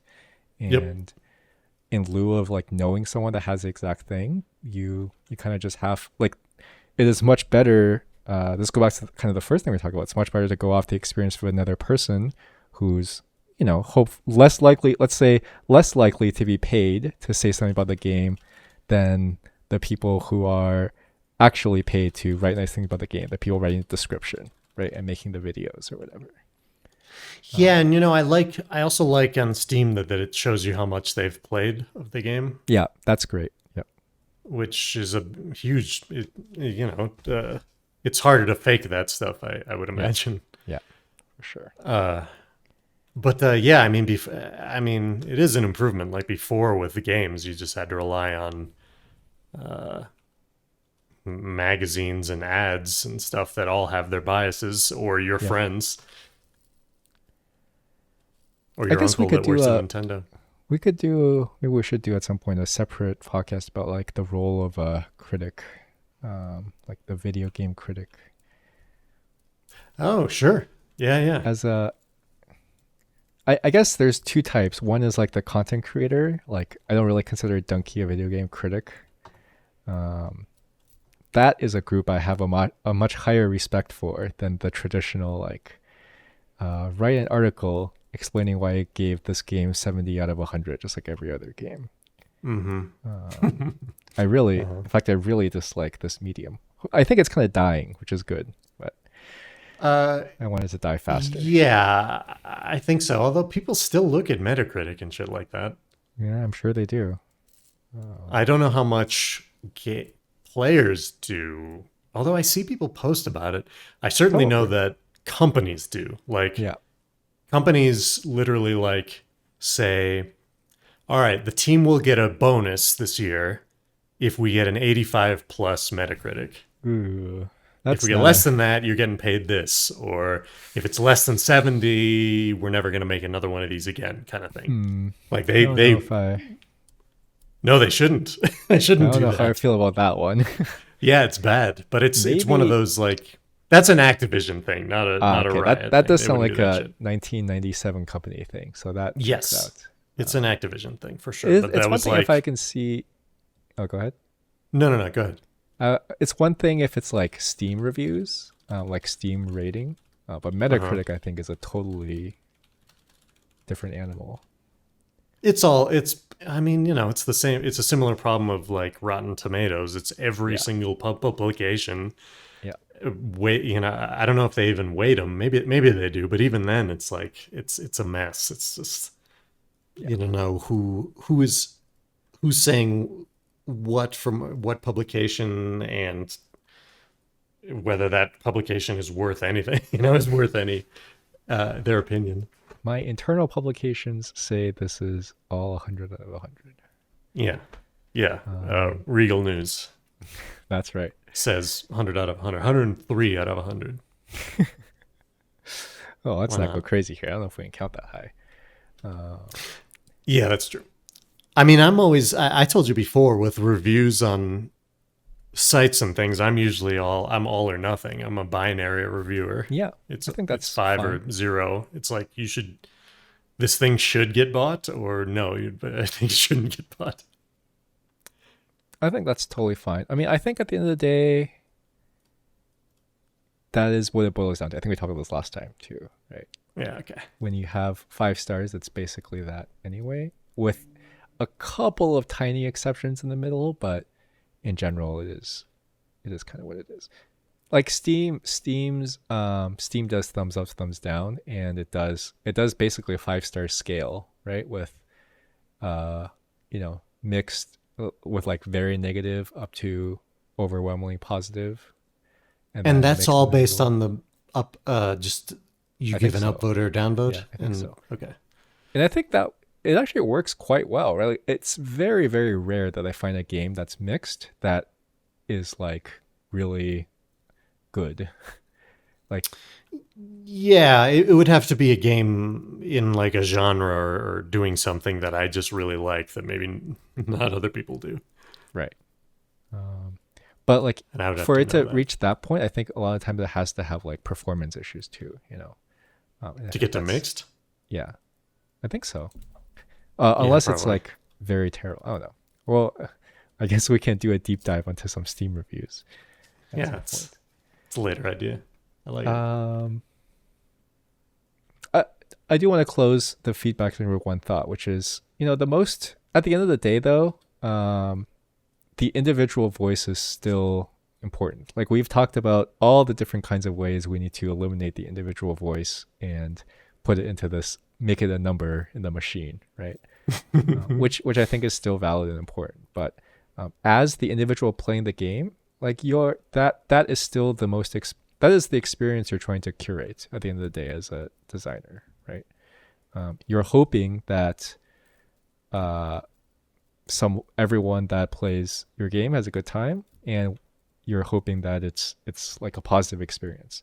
And an individual, for any individual, the only experience they care about is they probably should only care about their own, although that's not usually true, right? But but in the case of like the game they bought, they care about their own experience, right. Of course. And I think one of the ways it can show up is like things like accessibility, right? Like just because they might be the only person that has this specific problem. Accessibility is sort of the obvious example, but there can be non-physical reasons too, right? And accessibility, sorry, in what context? Like, does the game run, like, or that am I able to press the buttons? When you no, like people with disabilities, that kind of okay, right? Like people that are colorblind, for example, right? Or I guess I count mildly in this case of motion sickness, right? That's sort of the same idea. So it's like, okay, I have motion sickness, so I just shouldn't play first-person games. That's fine, but that's a bad experience, right? If you also added a third-person mode, then I could play your game, right? Yeah, and aren't there things you can do with the camera to like lessen motion sickness? Like don't have footstep movements and shit. Yeah, although I will probably not try the game anyway, even if I had a lot of those, because I have a low belief that it will fix anything. But yeah, it's still going to get you. But that's sort of like, so for example, so this isn't really me, but let's say I was a person, I was slightly different, and I really, really wanted to play X game. Maybe all my friends are playing it, right?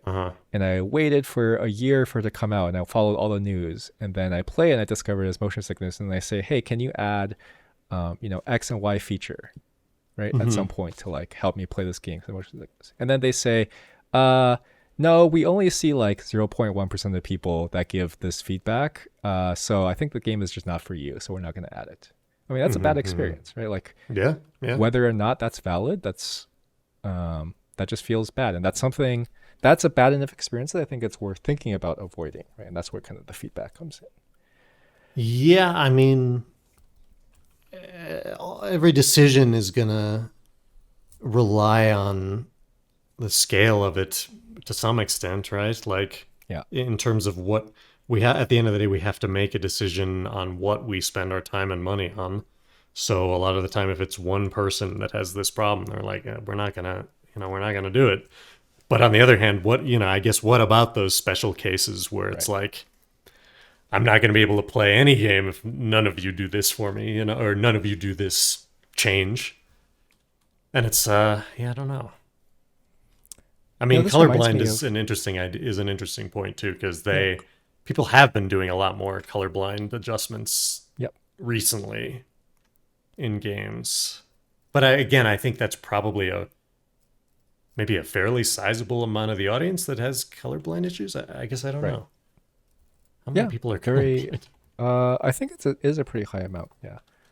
I think there's a couple, like one thing is once it gets more normalized, there's tools to streamline adding it, right? Like sometimes you can just, if the engine adds it, in a lot of cases, you can just get it for free, right? And it's sort of a small thing to implement. And that's kind of where feedback comes in, where it's like, all these people start giving feedback about how they need this. That's how you get sort of the knowledge that there is enough people that need this. It's worth investing in the time to do so, maybe even at a higher level, and then in the future it can be easier to add into existing games or whatever. Yeah, the first time you do it is the hardest. So once you establish the system, it'll be easier to keep in there. It's just like 69. Yeah, like 69. Once you get in there, you're golden. Okay. It says here that red-green color blindness affects up to 1 in 12 males, 8%, and 1 in 200 females, 0.5%. Oh, interesting. It's a male affliction, mostly. I guess that's actually kind of lower than I thought, but not that much lower. And than that's I just thought. red-green. It's not like total color blindness or Yeah. blue-yellow color blindness. Because I actually don't know any colorblind people, I don't think. So maybe it is about I what do. thought. I know a couple. I know a woman who's red-green colorblind who's like, she's like an artist. And so Oh, sometimes she draws interesting things. And sometimes her colors are like, mixed up. So she does interesting color decisions. that's how. But, I it doesn't guess. affect her like drawing. So, Yeah, I guess that's what art is looking for these days. Just new ideas at any cost. yeah, we've already done it all. It's all Okay. AI from now on. I'll save it for the AI pod. Okay. Okay. Anything else about gathering feedback? I guess in the time we have remaining, I'll quickly talk about what the actual implementation might look like for. Yeah, I think we've covered it. I don't think I have anything else good to add. I mean, other than every system of gathering feedback has issues, so it's Yeah. more about minimizing issues than perfecting it. Yeah, I Uh, don't think there's any perfect solution. And I think so. Like for example, some people just really want to use social media, right? So they're going to, no matter what you tell them, they're just going to read all the negative comments and get sad about them. yeah. I mean, Like Total yeah. Biscuit. Do you know who Total Biscuit is? Uh-huh. Total Biscuit used to do this thing where every time there was a Reddit thread, I think either in his subreddit or that he was mentioned in. Anyway, he would just like go into Reddit threads and go to the very bottom, like scroll by or sort by controversial and just like argue with people. About feedback on himself? No, about like whatever they Oh, would okay. say, they would get like -10. He would just go there and like argue with them, and, like fight with them, and everyone would tell him Interesting. like, why this is a total waste. Basically, exactly what we've been talking about for 4 hours now, right? Like this is a total Yeah. waste of your time. Seeking out the But worst of that's the worst. yeah, that's what he wanted to do, I guess, right? Huh. Yeah, I So mean, like I said, I've worked with plenty of developers who just like can't help it. can't turn it off. Social Yeah. media. This is why we should delete Twitter. You know what I mean? I Uh, mean, when I told you earlier that I had the solution to social media feedback, it was delete all social media. delete all social media. Yeah. Delete the internet. Let's just Oh go back. well. Whoa. How are we We gonna don't need play? that. How are we gonna play games without the internet? That's a little. Yeah, all We right. gotta. How are we gonna have this podcast without the internet? You know. Think about Yeah, we us. don't. But then maybe we'd be happier that way. We'd go Oh. outside and Oh. Okay. I make see how it is. personal relationships I see how with it is. people in real time. We'll do it over the phone. Phone calls. Yeah, we go back Good to old phone times. calls. At least then you could pretend you weren't at home. With cell phones, I can't say I didn't see your call. I mean, I can, but Oh, I in the see. old days, for a while, it was like, oh yeah, I didn't hear I was in the shower, or I was not home, and didn't get it. See, Sorry. I haven't thought about phone calls, like landlines, for a very, very long time. So when you said that, I was like confused about what you were talking about. Yeah, landlines are a little Non-cell before your phones. time, right? No, I had them. I had them until like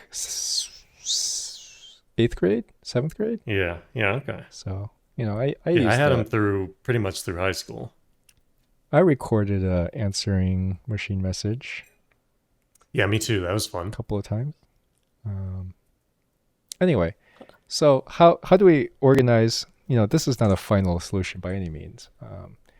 How do we generally organize what we just talked about? I think there's a couple ways to divide the feedback, and you sort of have to know how you're dividing it and use it in its intended way. Basically, it's like turning it into Mm-hmm. a tool. So I think one way to divide it is objective and subjective. This is probably the most important one, right? Okay. Most of what we've been talking about is subjective feedback, right? Like their experience, whether they liked it, etc. Right? But there's a lot of objective feedback that's But actually, the objective feedback is probably the most important feedback. Um, Not that there's very much of it. The only real objective feedback you get from humans is basically bugs or performance issues or other kind of operational issues. Right. Like so everything else is data in the game, like how they're interacting with it. They don't have to bring it to you. Basically, yeah, I would.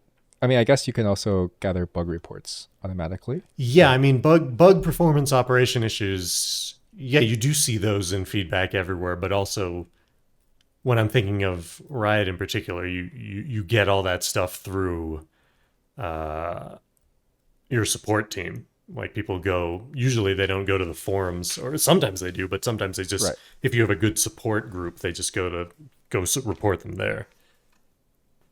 Yeah, that's true.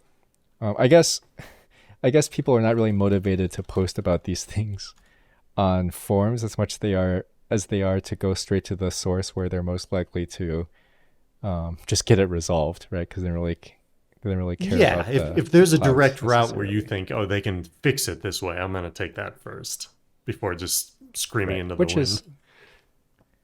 which is very reasonable. The void. Anyway, I think that is very important. You should just treat it like companies treat bug reports, right? Mm-hmm. Like I think this is a solved problem essentially by not only game companies but basically any tech company has the same issue. Mm-hmm. So you should just care about that. That's very obvious. And then the second thing is you can get objective data from about subjective things, right? So League of Legends, as you already mentioned, is like you can get data about how long a person has played and how much they've spent and who they've played the most. And then as far as system level things go, you can get data about what the most popular and least popular things are and their win rates and whatever. Yeah, and I mean, there's even more sophisticated stuff like doing eye tracking tests or mouse tracking tests to see where most people spend their time looking at an individual user UI or something like that. There's Oh, interesting. yeah, That's quite sophisticated, actually. yeah. I wonder how accurate that is. But Or what accurate in terms of actually collecting the data or being meaningful in no, terms of not in terms of interpreting it. yeah. I mean, 'Cause, I like, I think would you'd have to be wonder. careful. Yeah, but I'm sure like this is something that anyone with a stats degree can do better than I can, right? It's like I I think they think so. understand all the potential pitfalls here, and they can sort of Yeah, I mean understand what the potential issues are. that's what they've been learning. That's what they learned to Yeah. do. Yeah. So I think for all objective feedback, it's all you should just take it seriously, and you should just collect it like every company collects it, right? I don't think there's really much to talk about here, to be honest. Okay. It's just collect as much of it as you can, hire people to work with it, and take it seriously, right? When people don't usually lie about their game crashing, right? That's not Right. Why? Yeah. What's the point? yeah. Okay. Now, subjective feedback is in some ways more important, right? Because this is kind of the story of the player, right? Oh no, I think I just said a marketing word. Story is a marketing thing, right? Along with user journey story. Um, Oh, oh no, that's not marketing. That's UX, I think. yeah. That's right. Okay, User stories. Yeah, that's I UX. just said a UX word. Well, that's less Yep. dirty, I guess. Um, User funnel is more is more where I user where I live. funnel. That's fair. Yeah, that User is blender. user food process. User Yeah, processor. user Cuisinart. I mean, there is Uh, actually a user funnel, like yeah, I and it believe gets it. thinner and thinner the further you get into the system. Funnel. All right. Oh, I see. Well, that one makes sense. Yeah, it's not Um, actually like smashing them down and extruding them through a small hole. well, I would hope not, but that would fit in. If you hate them enough, per our earlier discussion, you can. Yeah. I mean, I'd dehumanize some players and definitely turn them into hot dogs or whatever. Sure. Delicious. Soylent is people, by the way. Uh, Yeah. I've actually seen that I know all movie. these movie memes, but I've never seen any of these movies. I've actually seen that movie. I think I posted a screenshot from it on the server once. Got got Nice. 0 likes. I didn't see it, so I it got 0 likes. Uh, 0 cat thumbs ups. uh, so what? I got lost here a little bit. Subjective We were talking feedback. about Soylent. Oh, in some ways, this is more important than objective feedback because it captures the actual experience, right? In a way that can be difficult to capture with data, especially accurately. Like the This is sort of holistic like experience, like all together, what I mean. or what I you mean, like emotionally whether respond to it. yeah, the emotional like whether the gameplay was interesting, Yeah, yeah. right? Is hard to for because it's poorly defined, but I think people generally understand what that means. But that's not something that's easy to capture with data. Yeah, Um, sometimes it's like, did I go through this system because it's fun or because I have yeah, to make my character work? right, exactly. Um, this is sort of like the analytics argument in P sports, but Uh-huh. it's also very similar in you can kind of tell when companies lean too hard into data and they make unfun systems that have high retention. Oh, Um, do you have an example? well, World of Warcraft is the example actually. Okay. Um, What system? basically, so there's so I actually don't know all the details. I'm kind Hmm. of uh, over my skis a little bit here. This is more Huh. from the general community sentiment from people I find trustworthy, but there's a lot of systems where you had to repeatedly grind, basically. Hmm. You had to do a lot of weekly reclears, weekly grind. There's a lot of RNG involved. Um, basically, the deal was that you would never hit a maximum for your character, and therefore all the serious players that wanted to be competitive just kept playing, right? Yeah, But they you were had all to very just keep miserable doing about it. it. And Keep it on sort of grinding. reached a boiling point. Which is like I think it is actually an okay paradigm. Like Lost Ark honestly has this paradigm, and plenty of people play this game. But I think you have to be aware of the context of you can't just directly port a system in Uh-huh. a different context and kind of expect it to happen. Uh, anyway, the subjective feedback is usually not I wouldn't say usually, but is often more useful because uh, if you only rely on data, you have to make a lot of assumptions, right? Like if you tell the research team, "Hey, go find out if people think the game is dynamic," um, Uh-huh. you have to make a lot of assumptions. You have to make assumptions like, okay, well, if they used many different builds, then the game is dynamic, but that's not necessarily Hmm. true, Yeah, you have to right? define it in some way that Um, fits the data.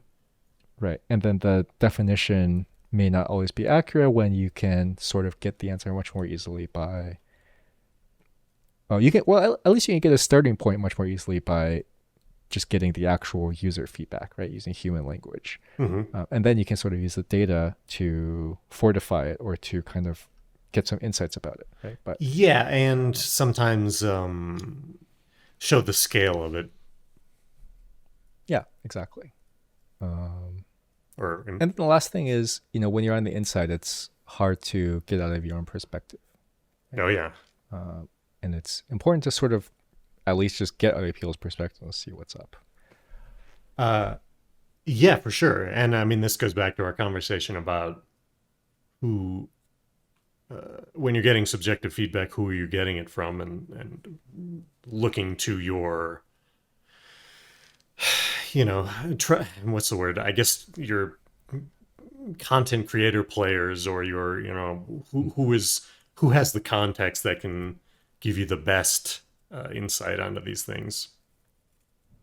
So this is actually so that's basically my idea, right? Like I think especially a game with a robust community like a League of Legends or even smaller, right? Uh huh. They really should do like I don't understand what the harm is in sort of getting a lot of feedback from the dedicated players, Hmm. right? The high level players, high level content creators, whatever. And I know they probably do this Hmm. um, behind the scenes. I honestly would do it in front of the scenes and Sorry, you encourage. mean getting that feedback from these people we're talking about? Yeah. Uh, So yeah, they. I mean, they definitely do it, and they they keep it in a certain context, of like they do Right. consider what this person's history with the game and their motivations, I guess. But they do it. I suppose they don't do it really publicly though, like you're saying. Yeah. And I wonder, and I think, doing it is, first of all, it's a good thing. Like this is a free and very valuable resource, right? Mm-hmm. Like, these are, these are the people that by these people, I mean, like we said, the high level in League of Legends terms, the pro players, perhaps, or high level players or content creators, right? Mm-hmm. These are the people that whose ideas you might even want to listen to, right? Mm-hmm. Mm-hmm. We talked before about how like it's important to listen to the feedback's experience, but not necessarily the ways to solve it. I think these are people who may have enough context to provide perfectly valid ideas as well. Right? Yeah, I would think that has happened for sure. I wish I had an Yeah, example to give you, but I don't. I know it has happened a couple times in Dota, Uh-huh. but Dota keeps it like really far behind the scenes. Yeah. I'm curious why you wouldn't just do it publicly. I guess there's some So legal in what risk. way? Like writing on your blog or whatever that this is something you Well, did, I or think I think blogging is dead and it should stay dead. But for example, I think if I you're mean I guess like official website blog. You yeah mean even yeah that? yeah, that's fine. For example, one idea I have is like why not just do a stream, like how they do developer streams, like Mm-hmm. developers stream and show off the new content or whatever, Mm-hmm. right? Or weekly or whatever. Why not just have a stream where you have a rotating cast of community members come by and you just talk about what they don't like about whatever or what they like about whatever. Yeah, Like yeah. why should that be hidden and under NDA, right? And then why not sort of allow them to go back to their streams and talk about whatever? Um, Yeah. I don't know. Think I think the second part they do more of like that I know they have like events in the Riot Games example. They'd have on-site events where so many pros and so many esports teams would be on campus to like try a new map or try a new mode and give right. their unbiased feedback on it. And so I know they do that, and then they usually give them permission to just talk about their experiences. Uh, but the other thing where it's like, are we making community videos with these people giving their live uncensored feedback or unfiltered? I don't, yeah, I guess they don't do that a lot because they want to control it in case anything bad is said, Right. anything too worse than they want to admit, I guess. So yeah, there's always something these companies don't want discussed totally in the open for whatever reason. Yeah, I guess that's about what I expected. Yeah. I guess, I might just be naive, but personally, I think it's okay. I think we've reached a point for the reasonable parts of society that I think revealing that, at some point this thing was bad is okay. Uh-huh. Um, I think on some level it's really just a fear of Twitter blowback and being made fun of on Twitter. Um, and Yeah. And I mean it's always a fear if it's a smaller company or earlier on, it's the fear is that oh well one piece of bad press taken out of context is gonna make our sales not high enough to warrant us continuing this development. right. And I guess that's the fear that probably drives that. Yeah, I guess that is fair. But I don't know. yeah, I mean, it would be nice. It would be nice. I think you. I just think it's not when there are people that want to have a certain control over the message involved, and that always happens when it's like a developer sponsored meeting or video or whatever, Right. it's gonna have that problem. And so why not? Why wouldn't all these people who giving feedback or want to be part of this? Why wouldn't they gravitate towards something that's totally independent? What do you mean? Independent of the company, like rather than. I guess I'm saying, if we are to assume that developers are always going to want some control over the message if the message is being told by them. So like having pros give feedback publicly in a Riot video, for example. Mm-hmm. If that's the case, then there's always going to be a place for independent discussions that are totally separate from the oversight of the developer, right? Yeah, that's certainly true. But you're saying that you think there could be value in those developers just loosening up a bit and doing it. Because I think it basically, like you said, it doesn't make too much of a difference at the end of the day, right? It doesn't? Because if they really, unless, well, I guess most of the time they're like under NDA or whatever, right? But if the content creator really thinks something in the game is stupid, I mean, they're just going to say it, like you said, on the independent source, right? Yeah, so why try to control the source right. at all? Yeah, I mean, some belief that you have some proportion of players that will only see it in that context versus the independent place, but I don't know. I guess that's true. I guess that's true. It becomes less and less true every year. Yeah, I just think personally, based on my experience, like I think in general, people are savvy enough, especially on the internet, generally speaking, to like appreciate honesty, like as a majority, right? Like people are increasingly less susceptible to having the message controlled in that way, right? Certainly, nobody likes it. Nobody likes, if they're aware of it, they don't like it. Right. And I think that, but then I think there's a certain amount of trust or non-trust you build up over whether whether they think the developer is telling the truth or not. Right.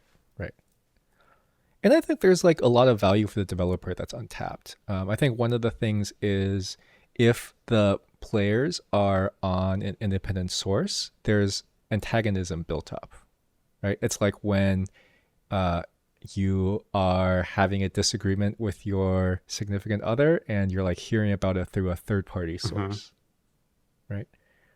There's antagonism built up because you're sort of like making a lot of assumptions at that point about what they are and aren't actually saying. And I think there's a lot of value in sort of breaking down this ivory tower where like the devs are, in their little office, and everyone outside of it doesn't know what they're talking about, and we're doing the best we can, and yeah, et cetera, et cetera.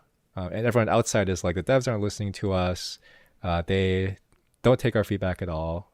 And I think just having an open dialogue, and I do think having it public has value as well. Yeah, and Riot did have. They had like what does the FBI call it? Modified hangouts, controlled hangouts, stuff where they would they would openly say, "Oh, we got this wrong," or they would have discussions about why a system isn't currently working. But I think there's just a limit on that they would set. They wouldn't do that across the board for fear of people just thinking, "Oh, well, this is a piece of shit" at the end of the day. Well, okay. The ivory tower thing is interesting though, because I think it's a mix, right? Like I do think in some cases, like we've talked about, in some cases the developers do know best in that case, but not all the time, probably. This is where there's the whole conceit of this feedback thing, right? There's really two opposing forces here, where on one side feedback is really valuable, and the other side feedback is useless. Yeah. Right. and it really depends on the specifics. So I think Riot is actually a good example, because I think Riot, this might just be a PR thing that was not believed internally, but for a long time I really felt like, based on what Riot said, that they were in denial about the problems that existed in the game. It depends. I mean, there were some problems. Yeah, there were some problems they were in denial about, or that they were just like, yeah, I guess in denial. We're like, we're gonna make this work whether or not people are saying it works. Right. Can you think of an example of that, by And the way? rune pages is mine. Oh, rune pages? Yeah. Yeah, I think they knew those were bad, and those specifically were hard to believe it or this is what I'm told, but believe it or not, but those were hard to extricate from the game for whatever reason. And I think they thought they still had a use, like an IP sync, essentially, that even though players didn't like it, they still thought they needed it for some reason. But it did take them fucking forever to change it. Yeah, like way after I quit. That first client, the system that first got League of Legends standing up and at capacity, at a certain numbers of players at the same time. What's the word I'm looking for? Scale.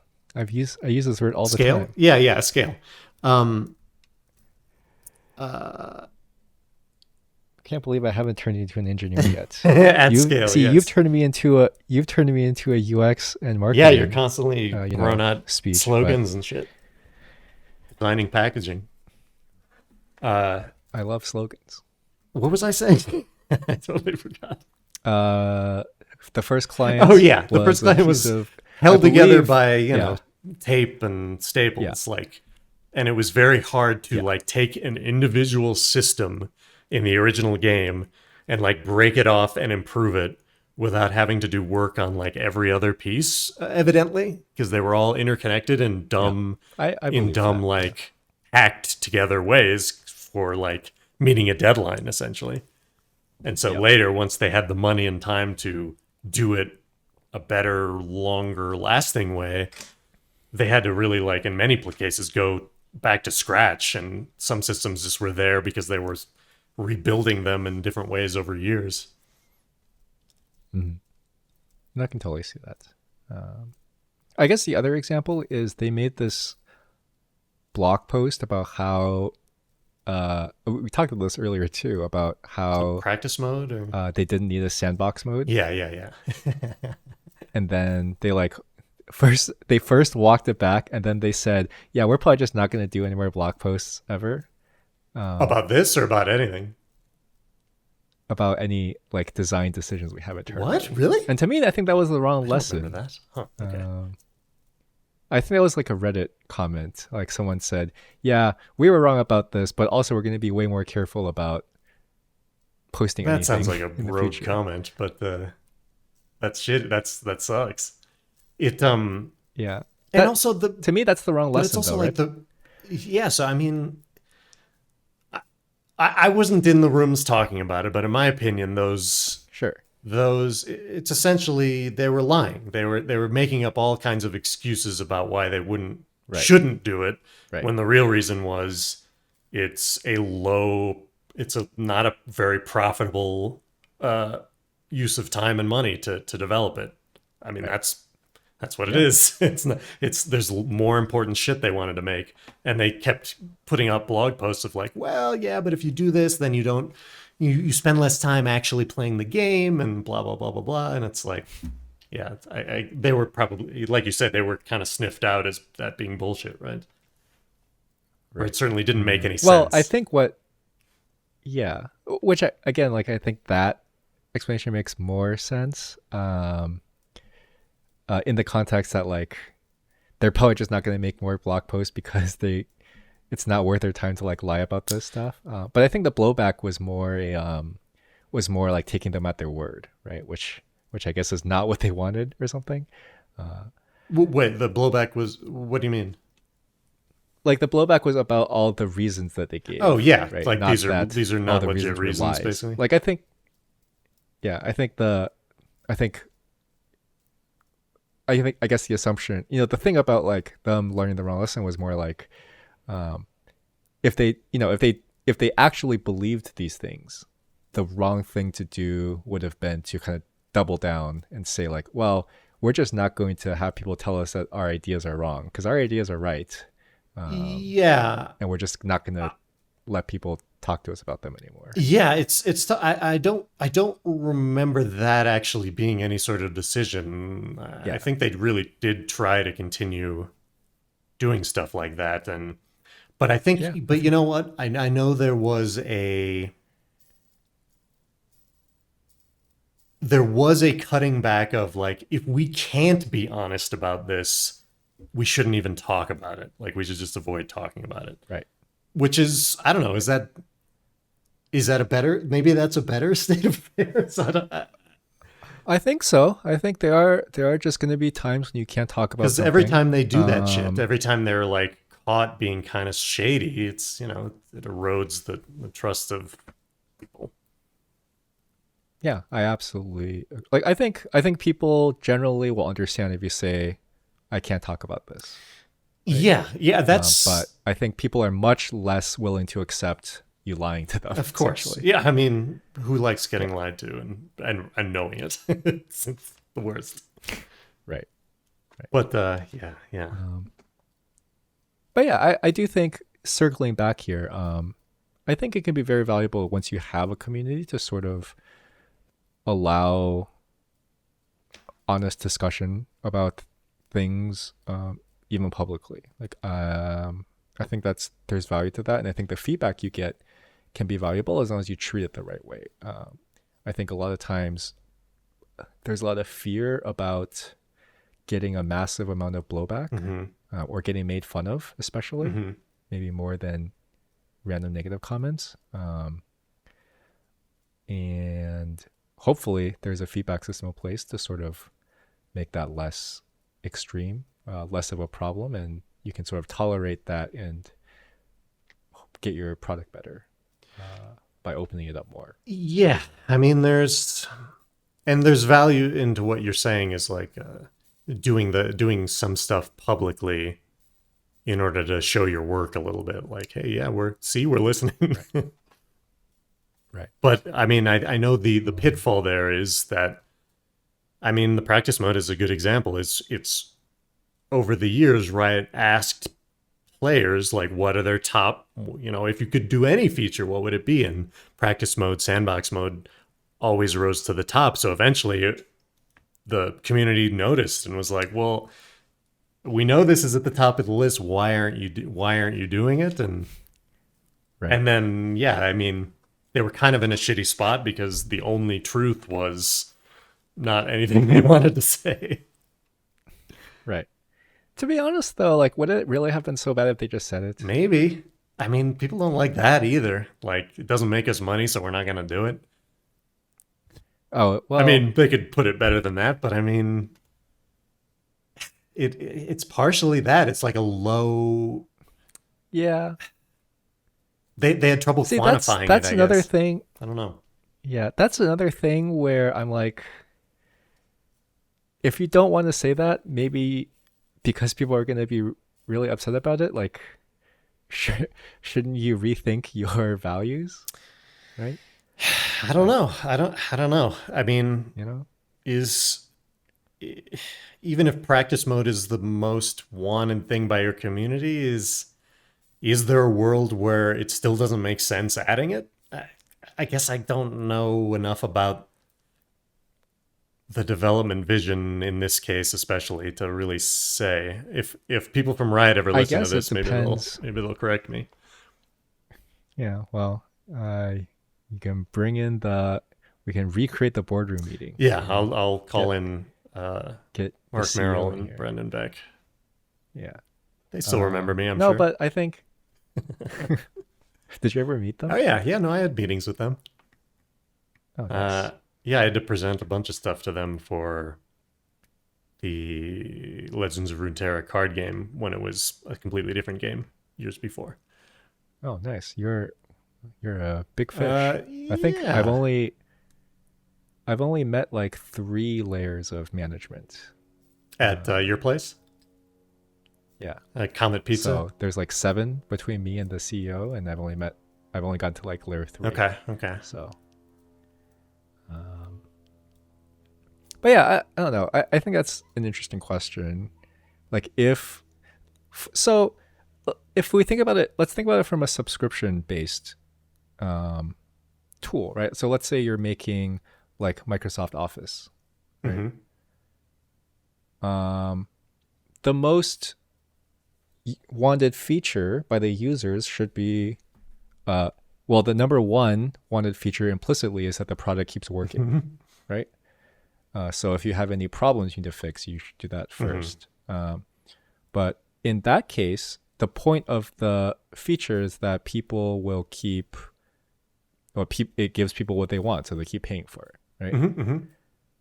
Mm-hmm. In that case, I think it only makes sense to do the thing aside from things that are necessary that the customer doesn't know about to keep it running.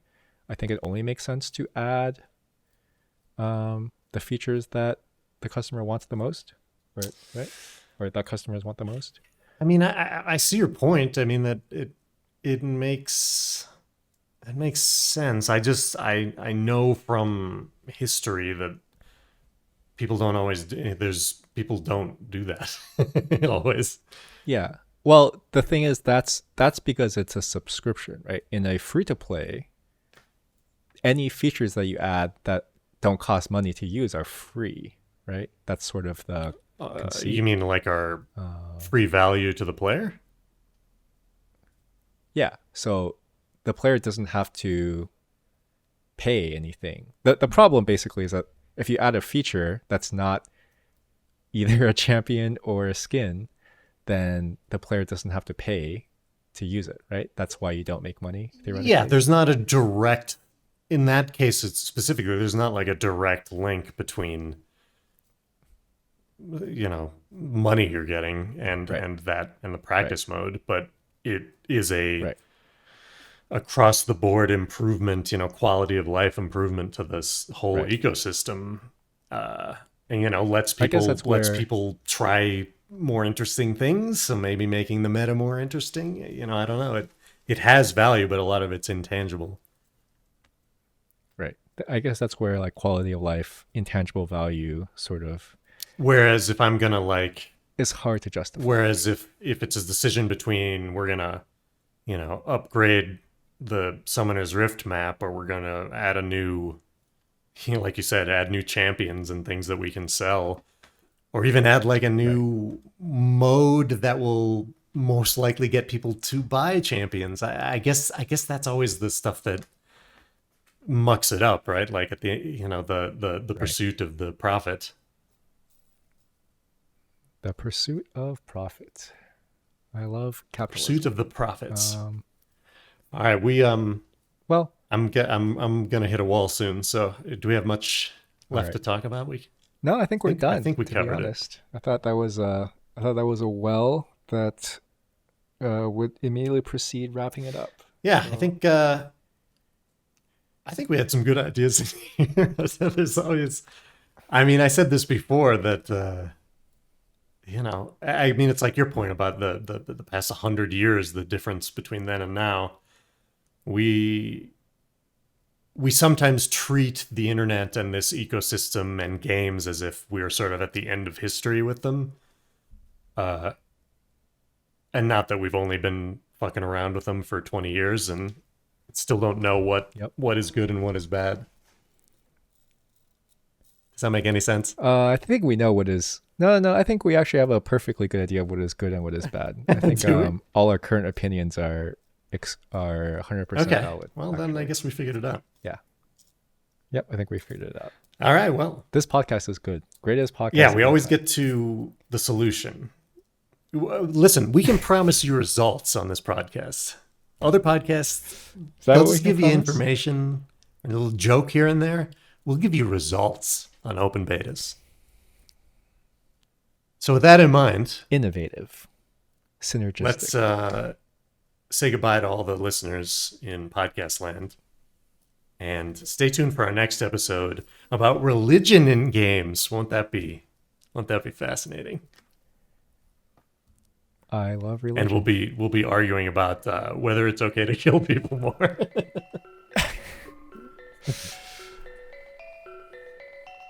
All right. See you next time.